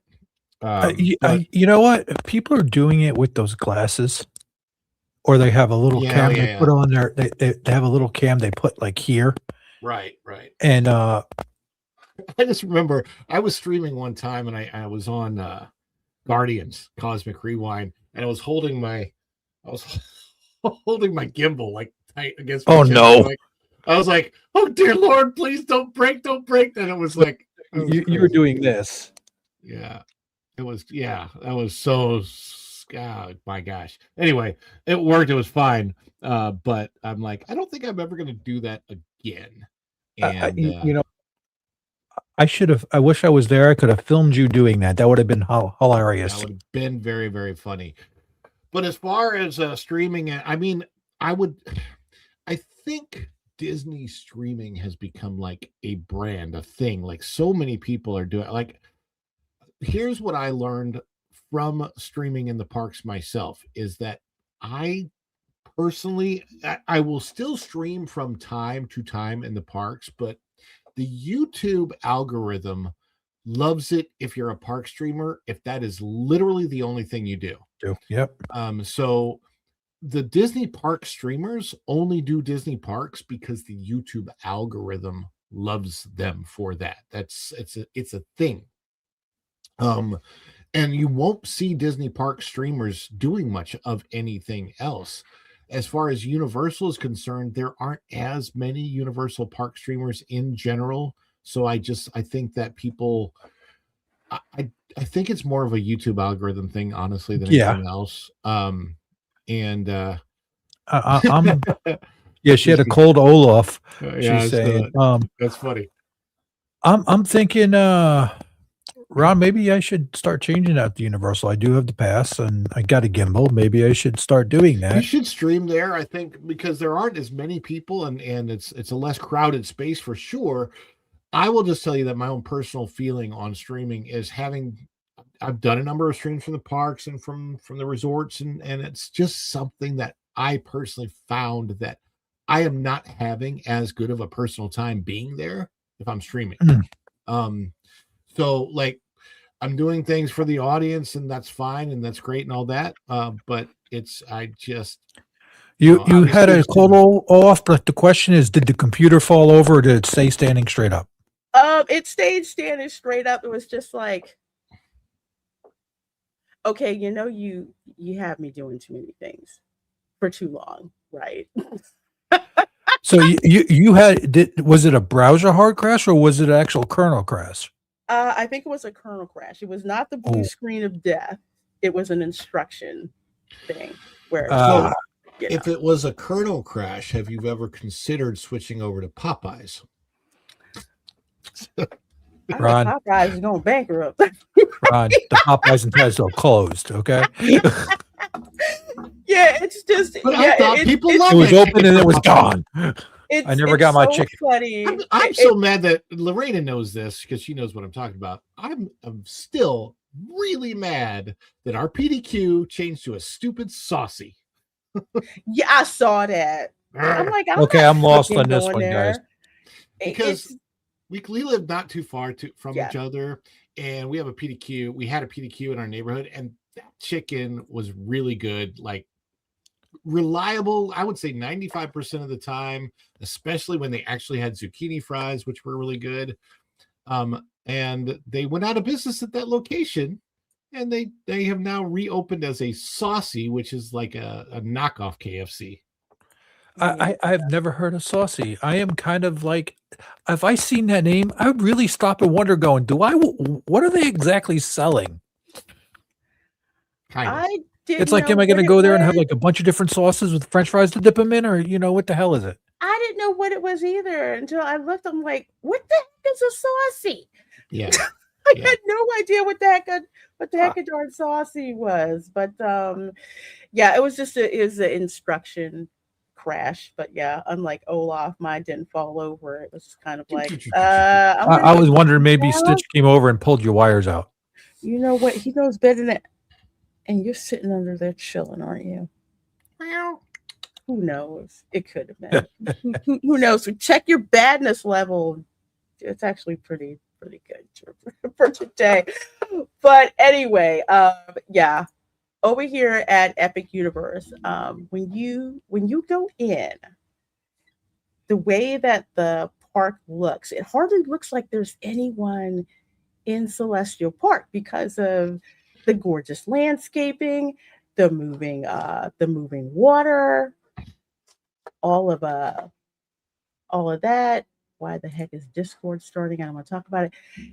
You do have no idea how many people are truly in the park until, let's say, you go in one or two places. Mm-hmm. Super Nintendo World and the Ministry of Magic. It's like because you guys know, you turn into one of those and it's like, oh my God, where'd all these people come from? Yeah. And if you go first thing in the morning to Nintendo Land, you're going to be a while. You're not getting. Do you know they moved where you buy the bands? Now it's outside the park. Really? Yes. They put it in that little stand outside the park on the Yeah, right. the little stand outside Yeah. the park on the right. That's where they moved, where you buy your power up bands, which work a hell of a lot better than the magic. You have the band Princess Peach cost. one, right? That's Princess Yes. Peach there. That's what my sister-in-law bought and left here and said, "Oh, you guys can use it. I ain't wearing no friggin' Princess Peach band." You Linda have can. Linda. Spray painted. They are the most fun things because you can use them. They actually work, unlike the Magic Band Pluses. You can use them with the different interactive elements around Super Nintendo World. You know, the power ups. There's mini games. There's like little places that are hidden. Some of them are actual physical ones that you can use. You can use Do you play. know when you see all that Universal has done with the power-up bands, with the wands from Harry Potter, and you think, man, the massive missed opportunity over at Galaxy's Edge. Have is you seen just- this one? Oh my gosh, You wanna- super cute. They talk to each other. If you buy them both, they literally talk to each other, and they're like soft and squishy. So if you have, like, say, someone with sensory issues, it's like you can't stop squeezing it. It's so cool. But yeah, like you were saying, even like these, even like I have the Hedwig owl that turns its head into it. It's that kind of merch that is just insane, where people are just like, shut up and take my money. Or in my case, one parent came over and they're just like, I hate to ask you this, but my kids are not going to leave me alone unless I ask, where did you get that owl? Not how much it costs. Where did you get it?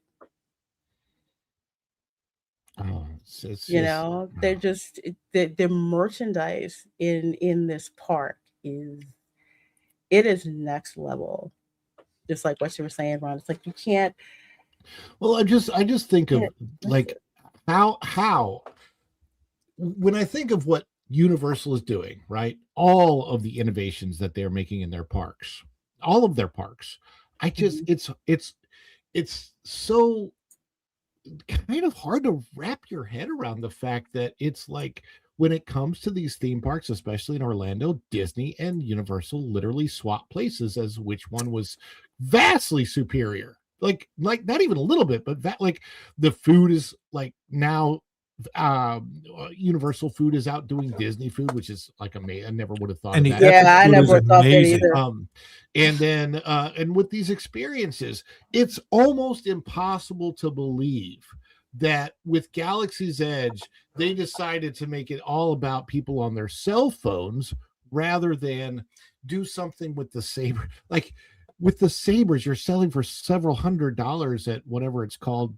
I don't know what it's called. Anyway, people Savi's workshop, and then they could have put some sort of an RFID chip or something in the saber to make it so that if you bought one of those, it like helped give you the force, right? And then there were places you could go in Galaxy's Edge and use the They gave you the saber's force, handle. Ron. They forced you to open your wallet.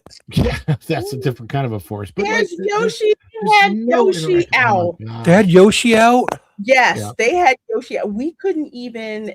We kept like our timing was bad. They had to cut the line because like we went, because they had so many people in line. Then we tried to go back. It seemed like every time we tried to go back, there were so many people in line. I'm surprised Nolan wasn't there hanging out trying to grab Yoshi. They had Yoshi out. He was actually in one of the theaters. Really? I think last night. Yeah. Oh, that's Yeah. cool. Can you imagine if they had a Brie Larson meet and greet right now?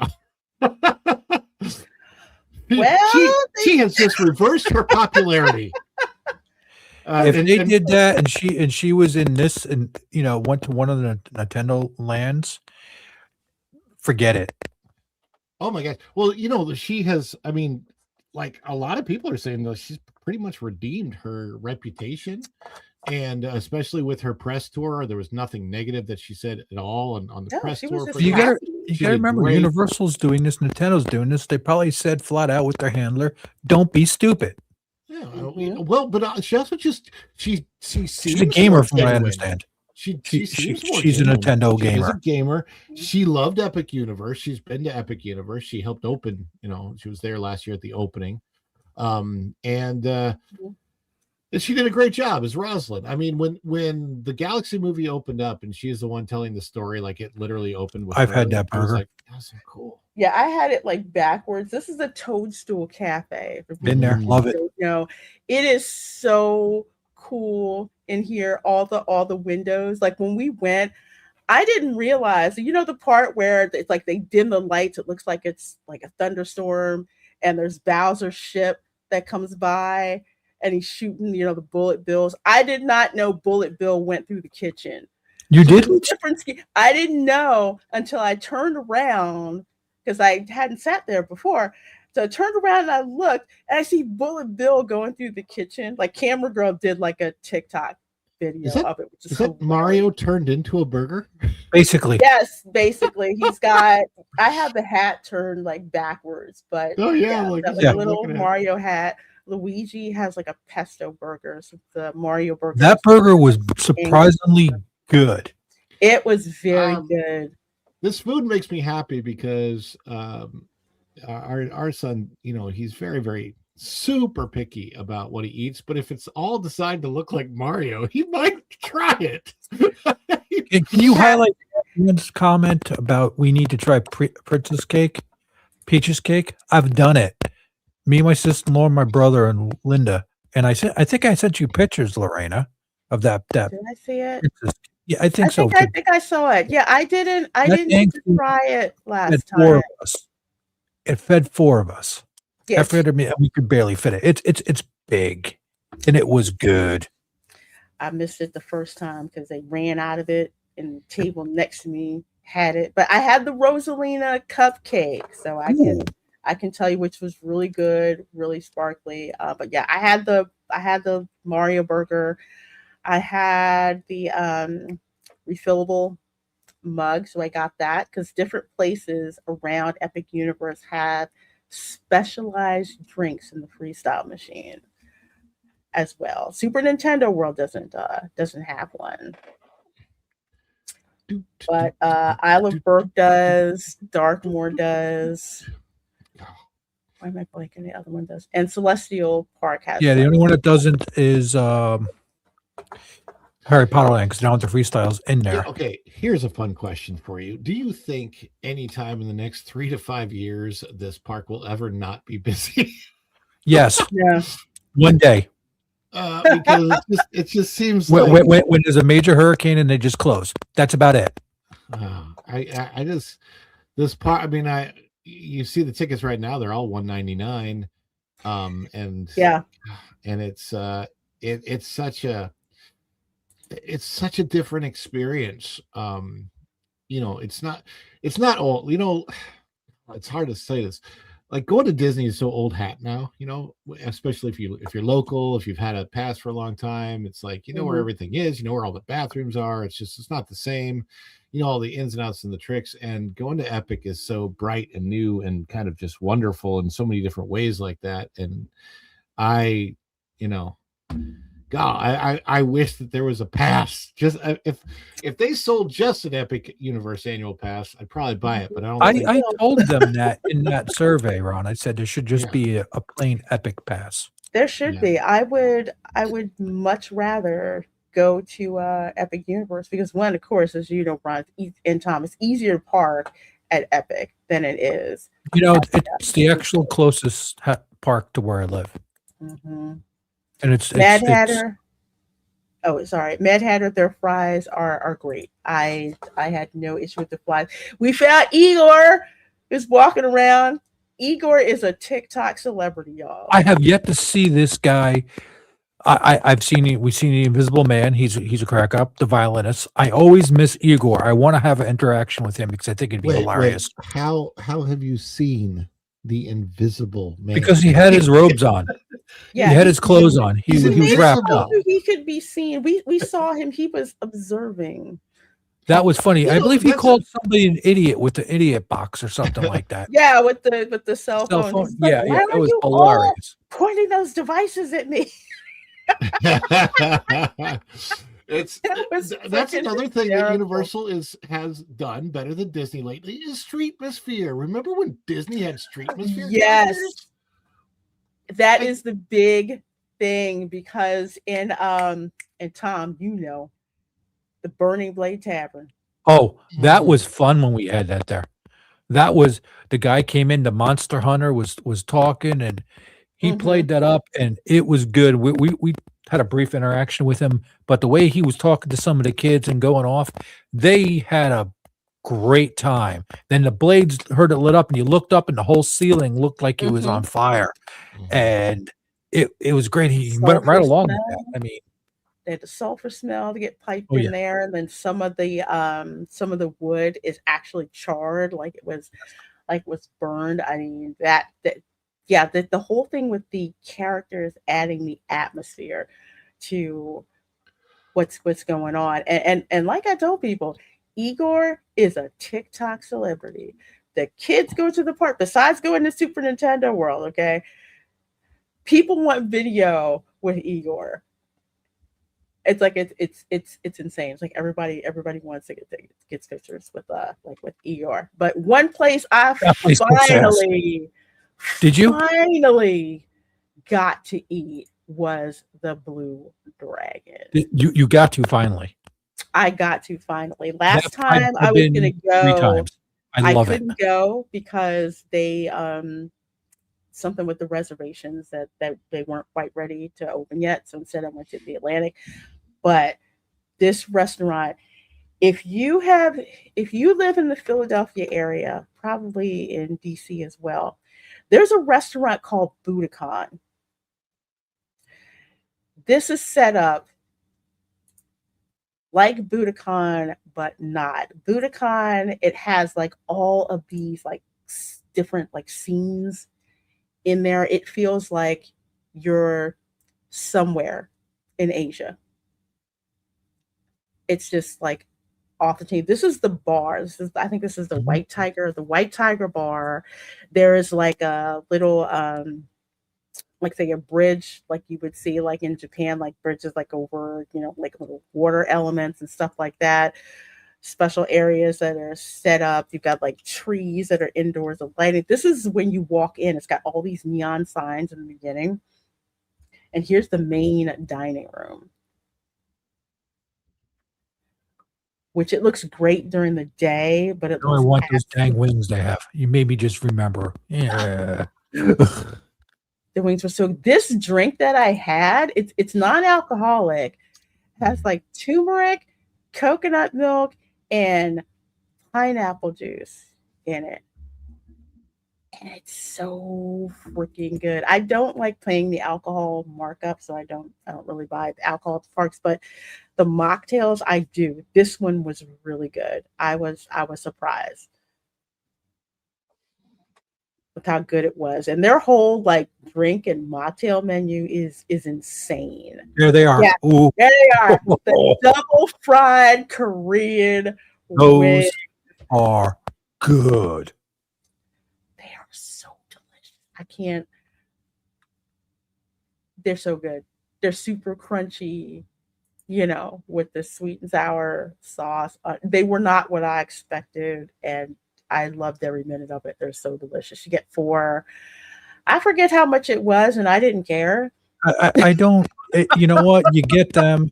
You get some of the other stuff, and they have it for the plates where you. The whole thing is you get a bunch of different plates and you share it, Yes, and it's yes. the I food had this. is absolutely amazing. It is. I had this. This was the braised beef. Yep. With like bamboo shoots and they're like these delicate noodles that were under it. It was delicious. I was gonna try the dragon rice, but I'm like, I make that at home. That's basically Cajun fried rice, but they call it dragon rice. This is the sweet and sour chicken served with the side of snow peas. I kept stealing Camera Girl snow peas. I think Linda got that. I forgot what she got. They're so We delicious. tried so much stuff. It was, you know, So that as she said in chat, it is her favorite. It is her favorite to go there. yeah. And we had lunch at the Atlantic, if you remember. We liked that. Yes. That was that theming was insane. If you Yes. like Jules Verne, 20,000 Leagues Under the Sea, you will love that restaurant, especially the bar. The bar is set up incredible. So this is like later on at night where you see like literally the blue dragon. We didn't really see it right away. Seating in this place, the prices are not bad. The prices are, I want to say, like maybe 10% over what you would pay at P.F. Chang's, but the atmosphere of the place. And if you're a pass holder, they will give you the discount. Mm-hmm. It is absolutely fabulous. So this was at night when we got out, and you can see the umbrellas. I didn't see this when we walked in the morning, but that's the patio on both sides. So there's an outdoor bar as well if you don't want to go inside. So the outdoor bar has, umbrellas on one side, and then also the umbrellas over on the other side as well. And that's the Blue Dragon at night. Such a great restaurant. I am hoping that they open up this part, the park for that part of it, and just at nighttime for people to come try these restaurants, and just close off the hubs and have it so you need a ticket to get it. And they could easily do that. They could easily do that. They could. The portals, they can cut off the portals and everything and let people go in. Oh, this is that Battle of the Ministry, because when we were almost finished eating, it said a 20-minute wait. I'm like, we're going. And the park was going to close in like 15 minutes. So we were like, let's go. Because I did not get on Battle of the Ministry when it first opened because the virtual queue was ass. Yep, that was crazy. It was nuts. I'm like, whoever put that together, y'all need to do better. So we just ran over there. I'm like, let's go. It says 15-minute wait. It took us longer to get through the queue. And you didn't get the outside queue. If you remember, I sent you a video. Nobody really knew that they had an overflow that went to the outside. Remember, I sent you that, and you were like, I thought you were at Epic. I'm like, yeah, I'm at Epic. We sat in that line for 7 hours, 6 hours. I couldn't believe how long. You were telling me. I was like, how long? And they had bad announcing. Hopefully they worked it. I remember those stairs going into it, and yes, into the phone booth, the voting booth. This like ride vehicle. Think of like the vehicle from Tower Terror, but instead of like the benches, it's really cool how they set it up. So there's actually more room to move around and to like walk around. They also have they have the seat belts and everything. Actually, they're a little better than on Tower of Terror. But this is basically Tower of Terror, but with an additional vector of movement. Yep. And I was freaking floored. It's a good ride, but honestly, I like Monsters better. Like Monsters, but I like Monsters on Chain. I like the way that we did that twice in a row when we went that day. Mm-hmm. That was a hoot. I liked the queue for both is great, but the ride itself, I liked Monsters better. That's just a personal thing. I felt it was a little bit more in your face, especially with the flaming part. I have to give Universal props for naming one of their flagship rides at this park after the people at the C-suite at in Burbank at Disney. I mean, Monsters Unchained. That's no, that I can't say it. I can't say it. I want to behave. I'm not going to say it. And this is it. This is at night. This is like one of the coolest shots that you can get. The other one is if you go to Helios and get it from the other direction. Mm-hmm. Yep. And then from the other direction. It's so funny. You see all of this at Epic. You see what Universal's doing, especially here, in Orlando right now. And they're doing other things in other parts of the world, obviously, too. And Disney is so far behind in their reaction mode to this that it's just like because they're already getting ready to put another ride at Epic. They're already expanding. They've got the expansion plans on the board. They will probably have an expanded ride situation before Disney, certainly before they get Villains Land or the Cars Dirt Track or whatever the stuff that they're trying to do. And you know, the only thing I'm somewhat excited to see at Disney is the South America area, the tropical Americas. Tropical Americas, yeah. Because I've always felt that park needed representation. They've got Asia, they've got Africa, Central South America. That just thematically makes sense. However, what they're doing in that themed area doesn't necessarily make sense with Indiana Jones or whatever. So I hope they did okay with it, but it's not like the feelings that I have for this or for Universal or for, oh my gosh, Volcano Bay. I finally got to go to Volcano Bay and I had no idea what a knockout of a water park that is. Isn't that is like one of the best water parks I've been putting that off too. That I've ever been to. Well, Just the wave pool is insane. You're both saying to check out the water park. Yeah. Yes. Okay. Because we did the SeaWorld one and we were kind of like, okay, yeah, we're done with water parks. No, I mean, and I understand. Well, if you went to Aquatica, Aquatica has some issues, to say the least. But Volcano Bay. I was so lucky to happen to have. Well, I wouldn't say I'm lucky. I looked at the app and I'm like, why is everything like a 10-minute or less wait? And then I waited an hour. And I'm like, oh, it's okay. There's nobody going. I'm going to go. Like, and then I went with the hope that there was nobody in the park, and there was nobody in the park. And I literally got to get on everything I wanted to get on, probably within 3 hours. Dang, it was amazing. Oh, did you go on the one that goes straight? Is it straight down? I didn't do. So I went to the top of the volcano. I did go to the top of the volcano, and I did do a 200 foot long slide, but it wasn't the jet that drops you straight down, which is on the other side of the volcano. And I thought about it, and I just thought, I feel like not getting a wedgie today. So, the other one that was long that I went to the top of the volcano for, that was enough. It was I'm getting up there to an age where that kind of stuff is just a little bit more intense than it was for me 10 or 20 years ago. Wow. Well,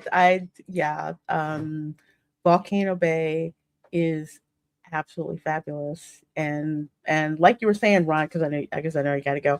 You're absolutely right. It's like Disney is so behind. They're behind. I wouldn't say probably right now. They're probably like about 10 years behind right now. Yeah.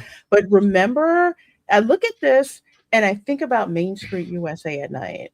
Mm-hmm. How it like all be lit up to the left. That's the Atlantic restaurant. That's here to the left. You see the Celestial Carousel. There's Helios Hotel that's in the back. Like all this space.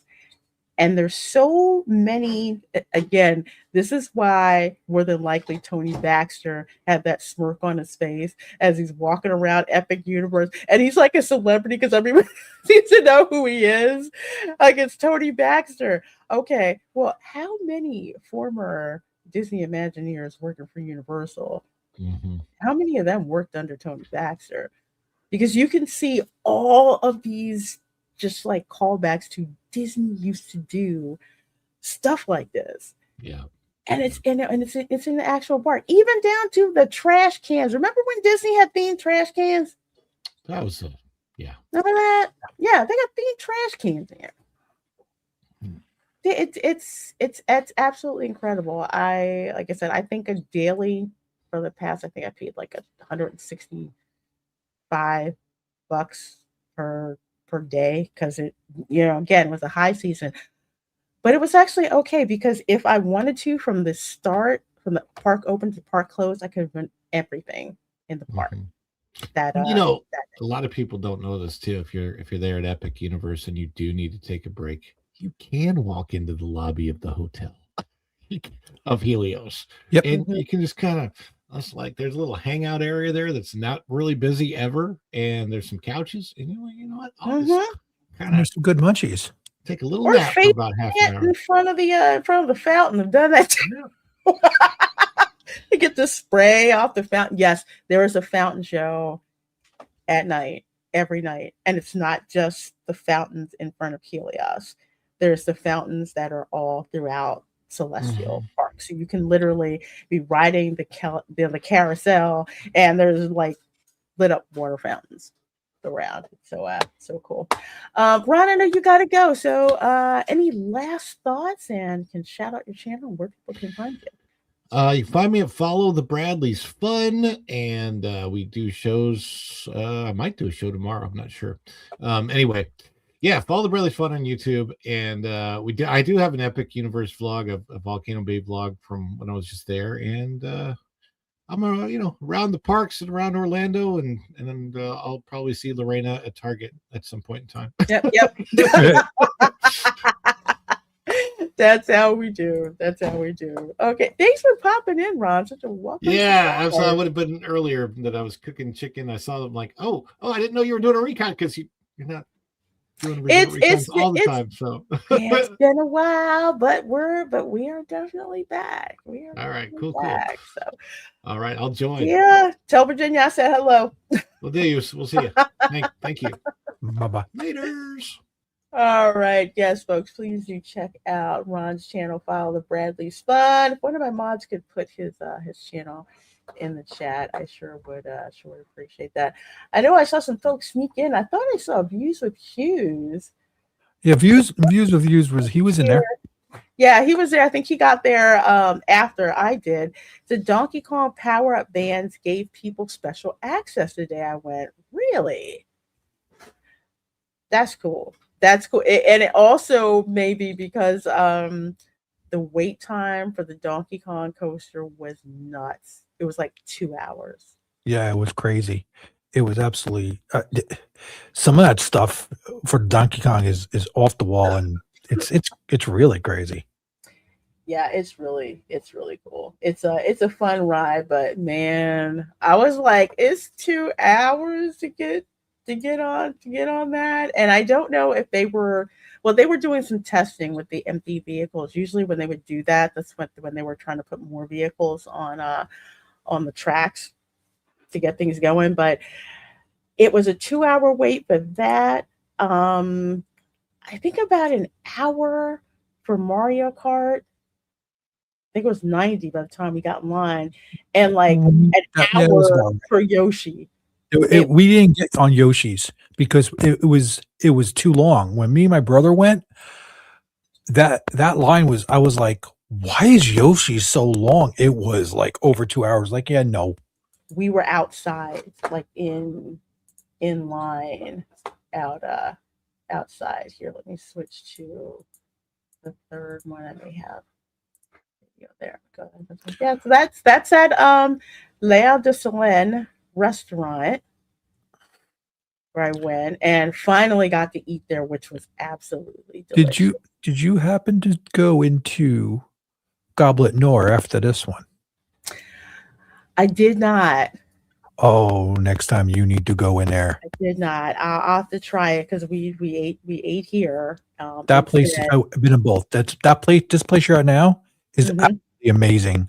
It's the butterbeer crepes. Butterbeer crepes. They were so good. They were so delicious. The butterbeer crepes. The French onion soup was great. That French onion soup looked really good. I had the chicken sandwich. It was good. I think I had the baguette. I had the baguette with turkey, and I forget what else was it. The house out. Everything here was so darn fresh. Reminding me of kind of how Disney's food used to be like. No lie. Fresh. This was so good. This crepe, like real crepes, like Bananas Foster type crepes, not the burnt ones that they have over at the France Pavilion, the restaurant you walk in. This is what I had, the cracked turkey Okay, I had the chicken version of the the whole chicken, and it was a quarter of a chicken. I think my brother had that sandwich, and we had a great time. But of course, I got butterbeer. You know, I had to get butterbeer. Oh yeah, I know you had to get out of here. Yeah, And, I and got the the only thing I don't seven. like about this part is you can't make your own potion. That's true. Lord, they wouldn't be able to get any of us out of there if Nope. they let us do that. This attraction kicks major butt. I It remember when we is. first went to it, Mm-hmm. we were both blown away. That was during the opening, and we were blown away. The queue, everything. Then again, they go back to the old school Disney Imagineering. The fraction starts the minute you walk in the queue, and it's like you're in this old circus from like the 1900s. I'm gonna say it smells old on purpose, but like in a like in a good way. The pre-show is amazing. Every time the demiguise comes out, people lose their crap. Demigeist is awesome. Looks awesome. Awesome. I did not record the entire show, was not allowed to record the entire show, but to give you guys an idea of like what the stage looks like, it's like this old school, 19th century lighting that they've got going on, what smells like. This is the curtain at the end of the show. I did not expect for it to look like this. When that happened, when we first went and this happened, we were just like, that's bad. That is so friggin' that's as the kids said, it's so fire. It was like, are you kidding me? They pulled that off the curtain. I know it's Mhm. kind of projection and kind of it was just they did this so well. They did, and it's a two-level stage. So it's like they have one stage in the beginning, and then that rises up to, so it looks like it's actually, they shows the bottom stage as well, which is so cool. I went to Bar Moonshine. That's the American bar. Yep. I want to know where the Florida I want to know where the Florida Magic School is, because they have pennants for all the different states. Yeah.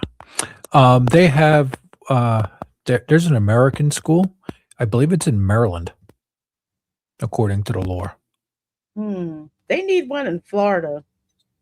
I was going to say maybe it's in Casadega, but that would be too easy. Yeah, they have I think Linda had that purple drink. I think she had one of those, either a purple one or she had It starts out blue, but then it turns purple. yeah, And she had a then lemon one. I don't it know which one that was. was like this luster dust. Oh my God, it was so beautiful. It was gorgeous. And then we went on over here to Isle of Burke, which is way more enjoyable than I thought it was going to be. We decided to go eat in Mead Hall finally, because we didn't eat in Mead Hall last time. Perfect place to get away from the heat. It looks just like the movie when you go inside. And it has this oh my gosh, there's a dragon blast. Yep. It's so good. I filled that sucker up like 4 times when you go to the freestyle machine. But you go in, order on the app, you scan the tag at your table. I love how they do this, and then they bring the food to you to your table. I like how that is done in most of the parks like that because of it's like quick service, but it's not. It's nice that they bring out the food. You're not Yeah. standing in line. You can sit down, relax, take a look at your Mhm. app, order, and being on your cell phone there to order something is completely different than standing outside trying to order it to me. It's like, okay, I'm sitting down, I'm relaxed. There's nothing to look at really. I checked everything out here. Let me order our meal. Mhm. And it's pretty painless if you have your app set up right. You just order food, you scan the bar on the table, or it says enter the table number, and it comes up with the message, "Hey, are you there?" "Yeah, I'm here." Click, that's it, you're done. Yeah, absolutely. It's a lot less painful than the one in the My Disney Experience app. And I got told we got rated. Yep, steel leg of history. Still like a history. Hello, my dear.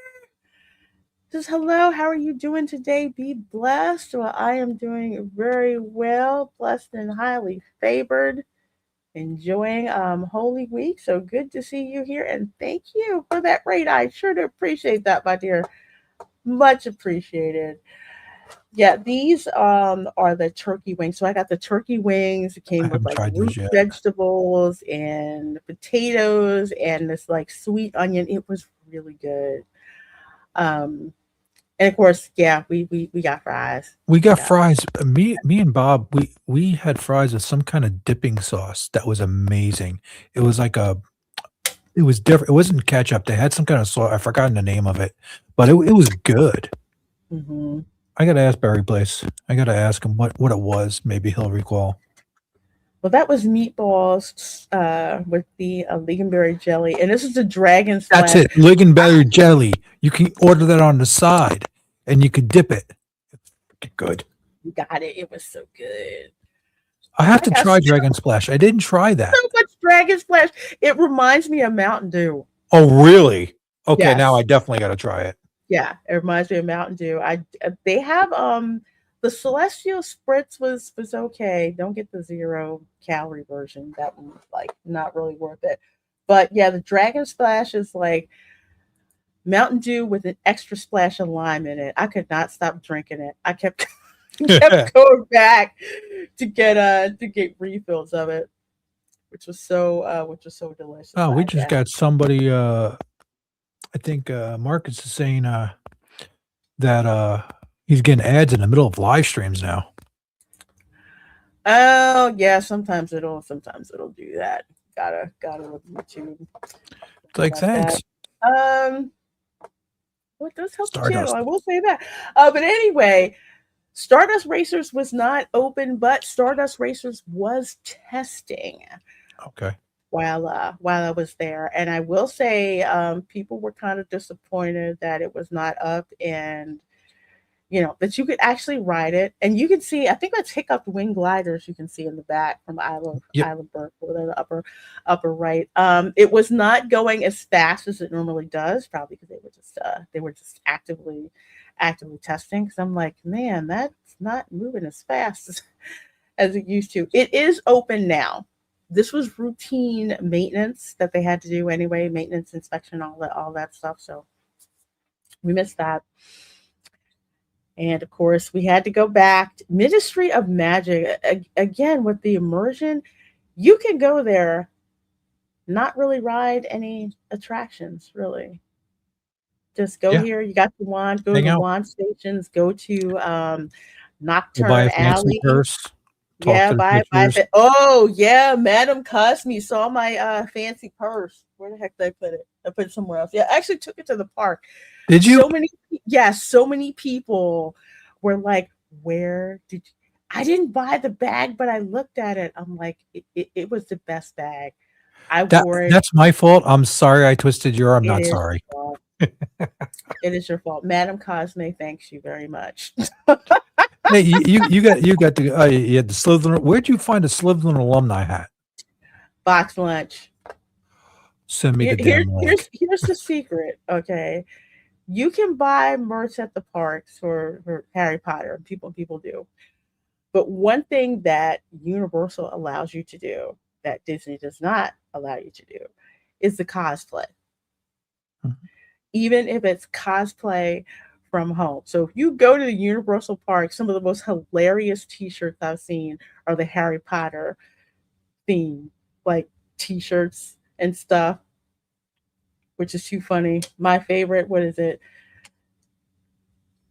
Was it Gryffindor in the streets, Slytherin in the sheets? That's hilarious. Most popular one that I've seen. Every day I'm Slytherin. I mean, it's so funny with like the stuff that's that you bring from home. But you could go to like Box Lunch, Hot Topic, Target, places like that. But Box Lunch has the best stuff. I keep forgetting about Box Lunch because I've been looking for a plain old.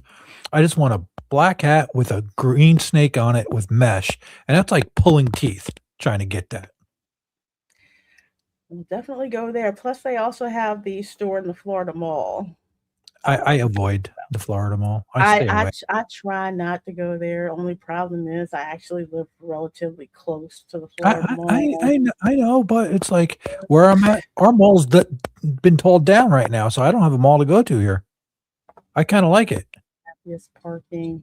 Your sister and niece are down at Disney right now for the next 9 days. Oh, I hope they Nice, enjoy it. It's going to be insane. It's Easter. It's Yep. crazy, but it's also fun down there this time of year. Oh, I hope they have a good time. Ministry of Magic. So this is the second time that I went on Battle of the Ministry, and this wait was I think about 75 minutes long. So with the queue did not go outside. The But we day were I kind went, I can't Oh, believe yeah. that's still how that queue routed like that. I can't It believe was. that. I mean, It's inexcusable. it was just that. just ridiculous. It was like, wait, this goes outside. Why is it going outside? Why are we inside to go outside again? And where they brought you out, when you first start walking in, and the hallway starts curving like that. There's 2 doors to the right. Oh, They you brought know you out what? that way. I forgot. The second time we did go outside. Okay. We went So you went to the outside atrium out there. before we You go went through this to thing. the flu. Yeah. Yep. Yeah, I completely forgot. Man, I blanked that out of my mind. It wasn't like heavily packed, but they were, sending us out there. It took you longer to go through the Yes. outside line and the wait, but I forgot that that we did that. But yeah, they did that, and we went in through here. It's more people, but at least I got more time to look through the queue. The Which queue's again, amazing. There's a lot of little things in it. Mm-hmm. A lot of details that people walk past and don't realize. You see I mean, the big thing, the queue broom thing, picture? it's okay. But all the little details, like you'll see shadows show up, like somebody's walking by, you'll see like characters pop in and out. Yep. I love the wanted posters. They had all the Oh, yeah. wanted posters around. That right there. I This. want to recreate that so bad. This is so cool. You'll see people walking around where people are going, where they're headed. I thought this was like just a flat projection at first. And then I'm like, wait a minute, there's all this other stuff that's moving around and going on. This room kicks was butt. That room's hilarious. insane. They had the talking bust because you had the talking pictures in Hogwarts Castle, but they like plussed it up in here with the talking bust and the pictures. It was fabulous. I wish I could have gotten more footage. I was so tired. Then I'm like, wait a minute, is that bust talking? And I want to say these are the pictures. I want to say 2.0 talking projections. The original ones are fabulous, but you can tell that they upgraded the technology for these particular portraits. It's still the coolest thing to walk in and see that. You feel like you are truly in the Ministry of Magic. That main portrait, when it starts talking, that one is the bust. The way they did that, they did it really, really well. Mm-hmm. It was so cool. I could have just stayed in here for like the longest time. But that's what original Imagineering used to do with the queues. It was a long wait, but if you're not conscious of the passage of time, you'll just wait there. And it doesn't bother you. There's so many details going in there. Oh Lord, all the pictures of the cats on the on the plate. Oh yeah, and then when you see that duster going, I still got to get close-ups for that for Erica, and I haven't been able to. Yeah, the duster that's going in the track. We want to figure that out. You know what we're thinking: deconstruct, reconstruct, and yeah, I saw that. Like with the duster, there was something. And I always forget this house elf's name, but they did an amazing job on that animatronic. Crazy good with like and all the fluid. The motions like are fluid. It's shocking. No, leaking, no falling over or anything like that. Very, Very Well, familiar. that animatronic is in a nice air conditioned room. It's got the life. That's true. That's true. Cats on plates. Come on, you'd be happy. You'd hang with Sorry, that freaked me the heck out. It them. still does. It's there's cats, and then just the pink. I think she's the only freaking one that when she uses her wand, there's like pink effect. She thinks she's the only one that it does that with. But yeah, that's it. There's only one person you could hate more than Voldemort, and it would be Dolores Umbridge, Umbridge. Yep. for real. So yeah, more testing of more testing of Stardust Racers. Like I said, that's still they're back up and running, and had to go by Pizza Moon. Yes, the I pizza haven't eaten there yet. good. I went in there, looked around. That's another place I want to try. We haven't tried it. Haven't had the time.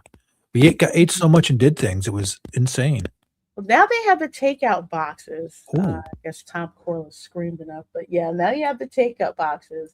The pizza, the effects are so good. That's in there.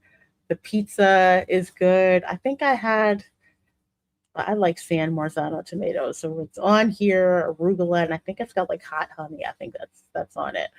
That I got, and I shared this with Camera Girl. It says it's a personal pizza, but it can easily feed 2 people. And Princess yes, we Peach. saw Princess Peach.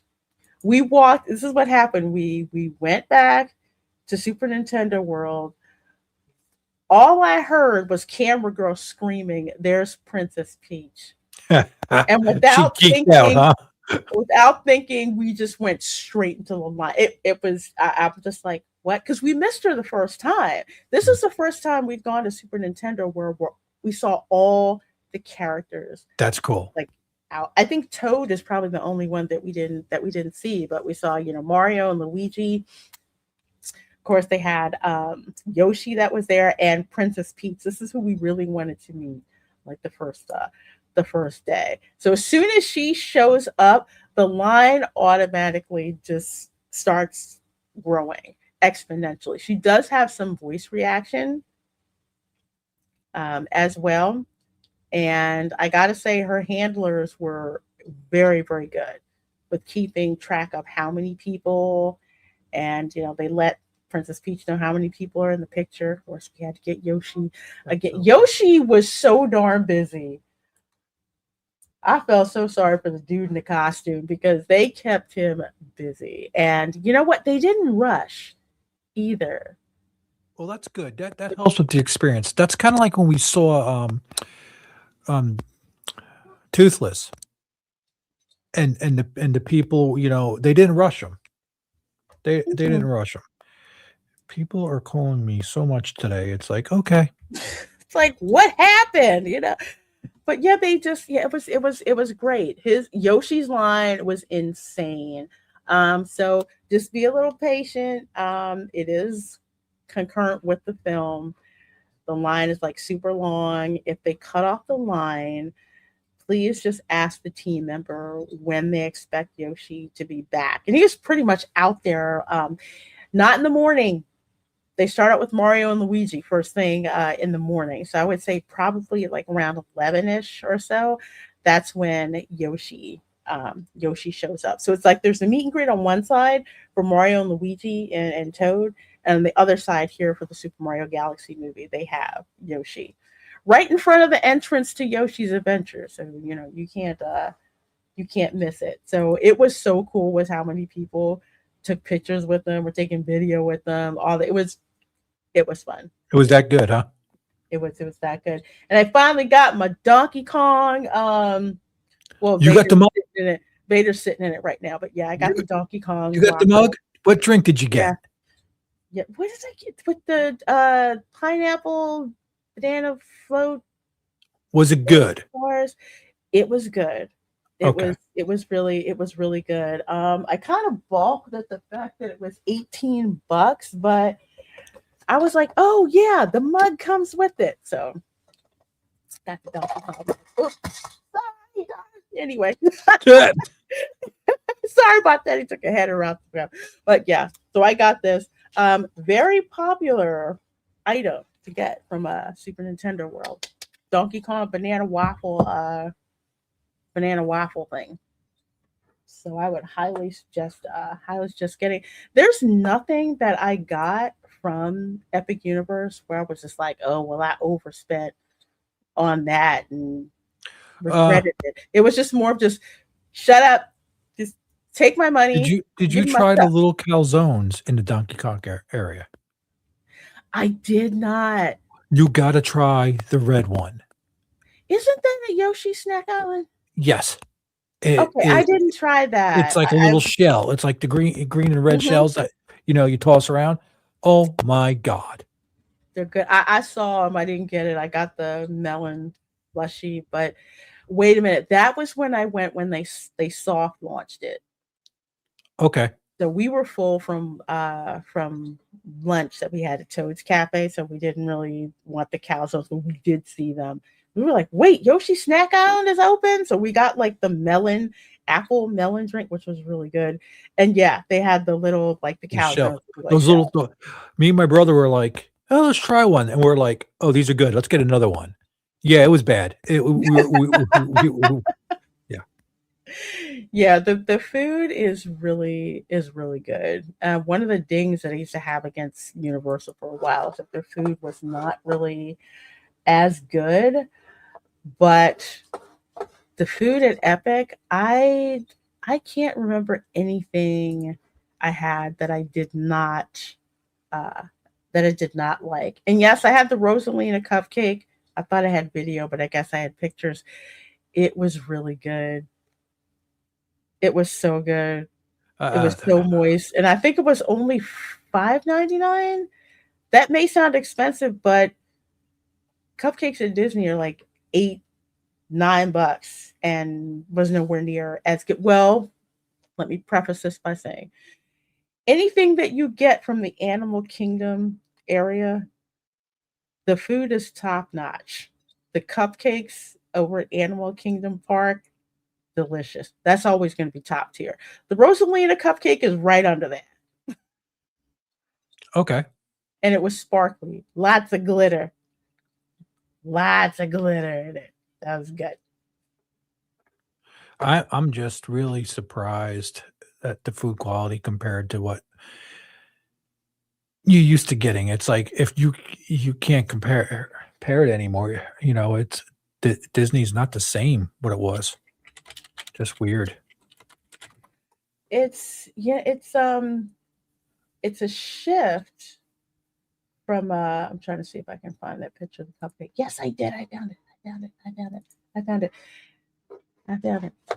So I can show it to you guys. Where'd it go? That's the Rosalina cupcake. Oh, that's cute. Had like the little white chocolate thing.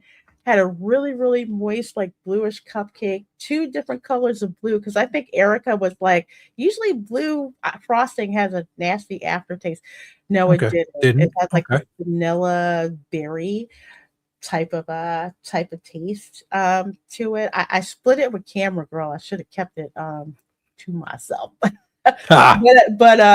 no, I didn't. The frosting was good. I want to say I think is Going show me in the chat. I haven't. He hasn't been over.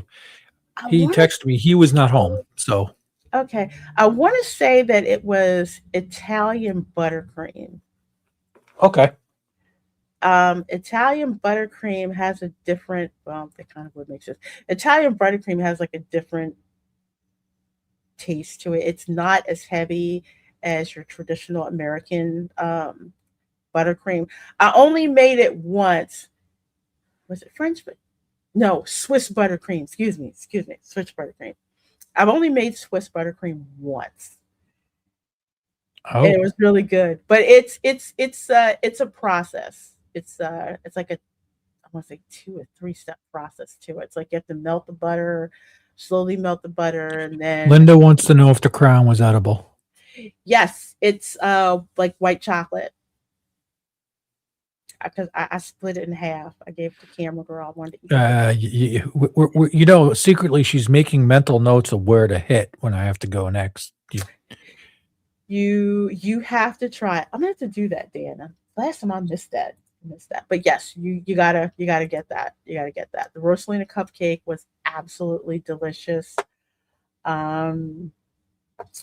I didn't try. I had the Bowser fiery meatball the first time I went, which was good. It was really spicy. It's really good. So I went for the Mario burger this time around. We got the garlic knots as well, the garlic parmesan knots. Oh, so we really? got those. Yeah, they were really good.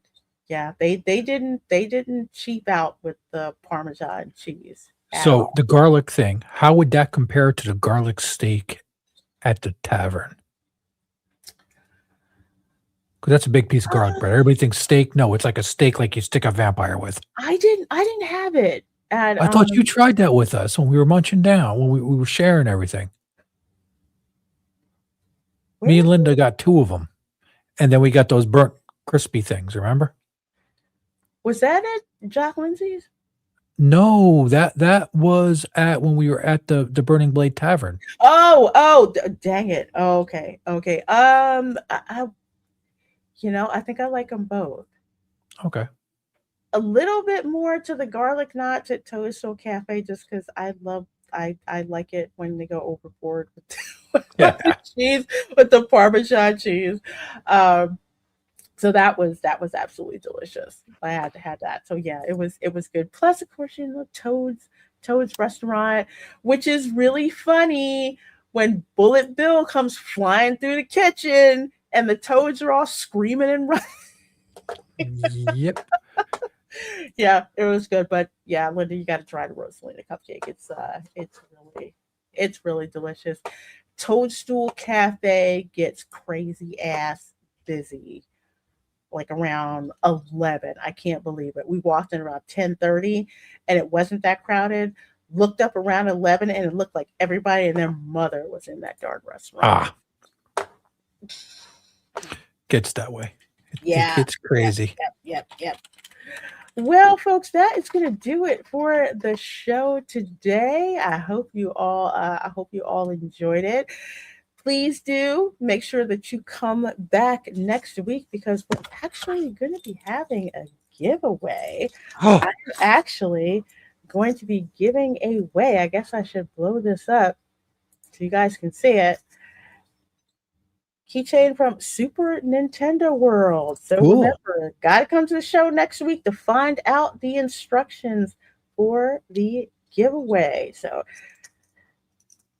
way to get some souvenirs actually for free. And as if that wasn't enough, for channel members, you guys get a chance to get this.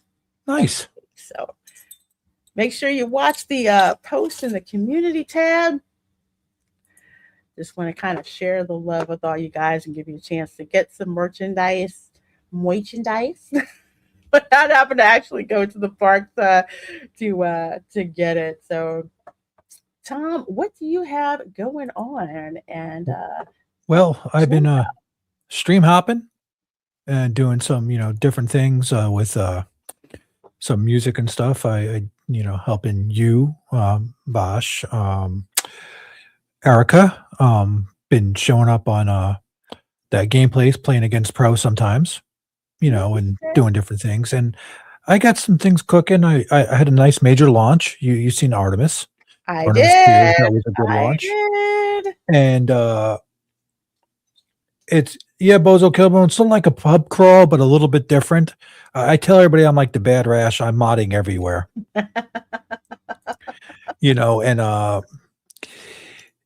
I have more stuff up my sleeve. It's just been a little bit trying, and you get where that's coming from. So yeah, it's going. I'm changing my setup. Things are different. Believe it or not, I went to the dark side, Lorena. I'm streaming on a Mac right now. Sometimes you got to go there. Yep. And I am trying to get this figured out, and we'll do it. I have fun doing this, and I want to stream from the park. So I'm maybe do an invasion with you on City Walk again, because that Jock Lindsay stuff, we should have filmed that. That stuff was great. Yeah, Jock Lindsay's is And the new store coming by what is that? Gideon's is doing a new store or something? yeah, it's like a savory concept where Gideon's was a sweet concept. Of course, at Gideon's you got to get the cake, cold brew, and cookie. Got to get the cake, cold brew, Oh yeah, and cookie. cold brew is awesome. It is It's awesome. I didn't like oat. I didn't think I'd like oat milk, and then I tried it. And now I'm I can't do it. I can't do oat milk. Doesn't sit right oh with well, me. that's in the cold brew. I know. Mm-hmm. Ugh, But it's good. But yes, craziness. folks, please do go over to hang out at Tom's channel. And I didn't get a chance to put it in the beginning. I'm so rusty. I will have it in the description box It's by okay. the end of the show, so you guys can go over there and check out Tom's channel. As for your girl, lots of stuff coming up on the channel. Of course, tonight at 8 p.m. Eastern, grab your tissues. We're going to be doing a watch party for the Prince of Egypt. So you got to check that out. And at a side note, at 4 p.m. Eastern on Retro Nerd Girls channel, she is going to be watching the 10 Commandments. So, yeah, we're doing Really? yeah, that is a movie you definitely want on 4K or Blu-ray. If you don't have it, it looks so darn fabulous. It's amazing, great story. Gotta check it out. Sunday, we are having the Welcome to Florida show. We're gonna have fun reacting to a video I was wondering titled that. "The Worst Beach Town in Florida." Oh, okay. Now you're gonna make me come on Easter. All right. I get the hook. I get the hook. On Easter, I'm gonna rip on a beach. Yes. I have my suspicions. Beach town at Easter. I was debating whether it would have taken off or not, but I'm like, you know what? It's the evening, Easter, kind of relaxing, and we're gonna have fun because there's a video not done by an American, but done by a Brit, which means it's really gonna be interesting. Don't have little kids around. You don't want to miss it. Yeah, the 10 Commandments is a fabulous film, fabulous piece of film history. I think that's probably also the film that, well, let's see, I saw Yul Brynner and that became my obsession with men who were shaving bald. But anyway, check that out. Tuesday, my new show, The Audacity, at 7:30 p.m. Eastern. Going to be reacting to all kinds of crazy videos, including Caleb Hammer crashing out on Disney Adults. It's going to be fun. So please come check that show out. Very, very lighthearted, Darwin Award winners, all that kind of stuff where we just react, have fun. People suggest things to me, to go and react to. So definitely join me for that. Marcelo Lopez Jr., worst beach town in Florida. So many to choose from. I know, but the That's one why that was chosen, I have personal experience with. So yeah, I know. I'm like, worst beach town? Which one? There's a lot. There's a lot. Yeah. But the So I guess I'll see you back at your channel tomorrow night then. Yeah, tomorrow night. I'm bringing the rum for this. That's a good idea. I may be bringing the wine for the wine for this. We're gonna need it. Oh boy, we're really gonna need it in a hilarious way. So yes, so folks, again, thanks so much for hanging out here with us on the channel. Thanks again so much for Ron being here. Make sure you check out Ron's channel. Hopefully we'll have Erica on again next week or so. Hopefully she's got some stuff going on. We do indeed miss you, girl. Everyone take care. And I, of course, will see you all. We, of course, will see you all next time. Bye.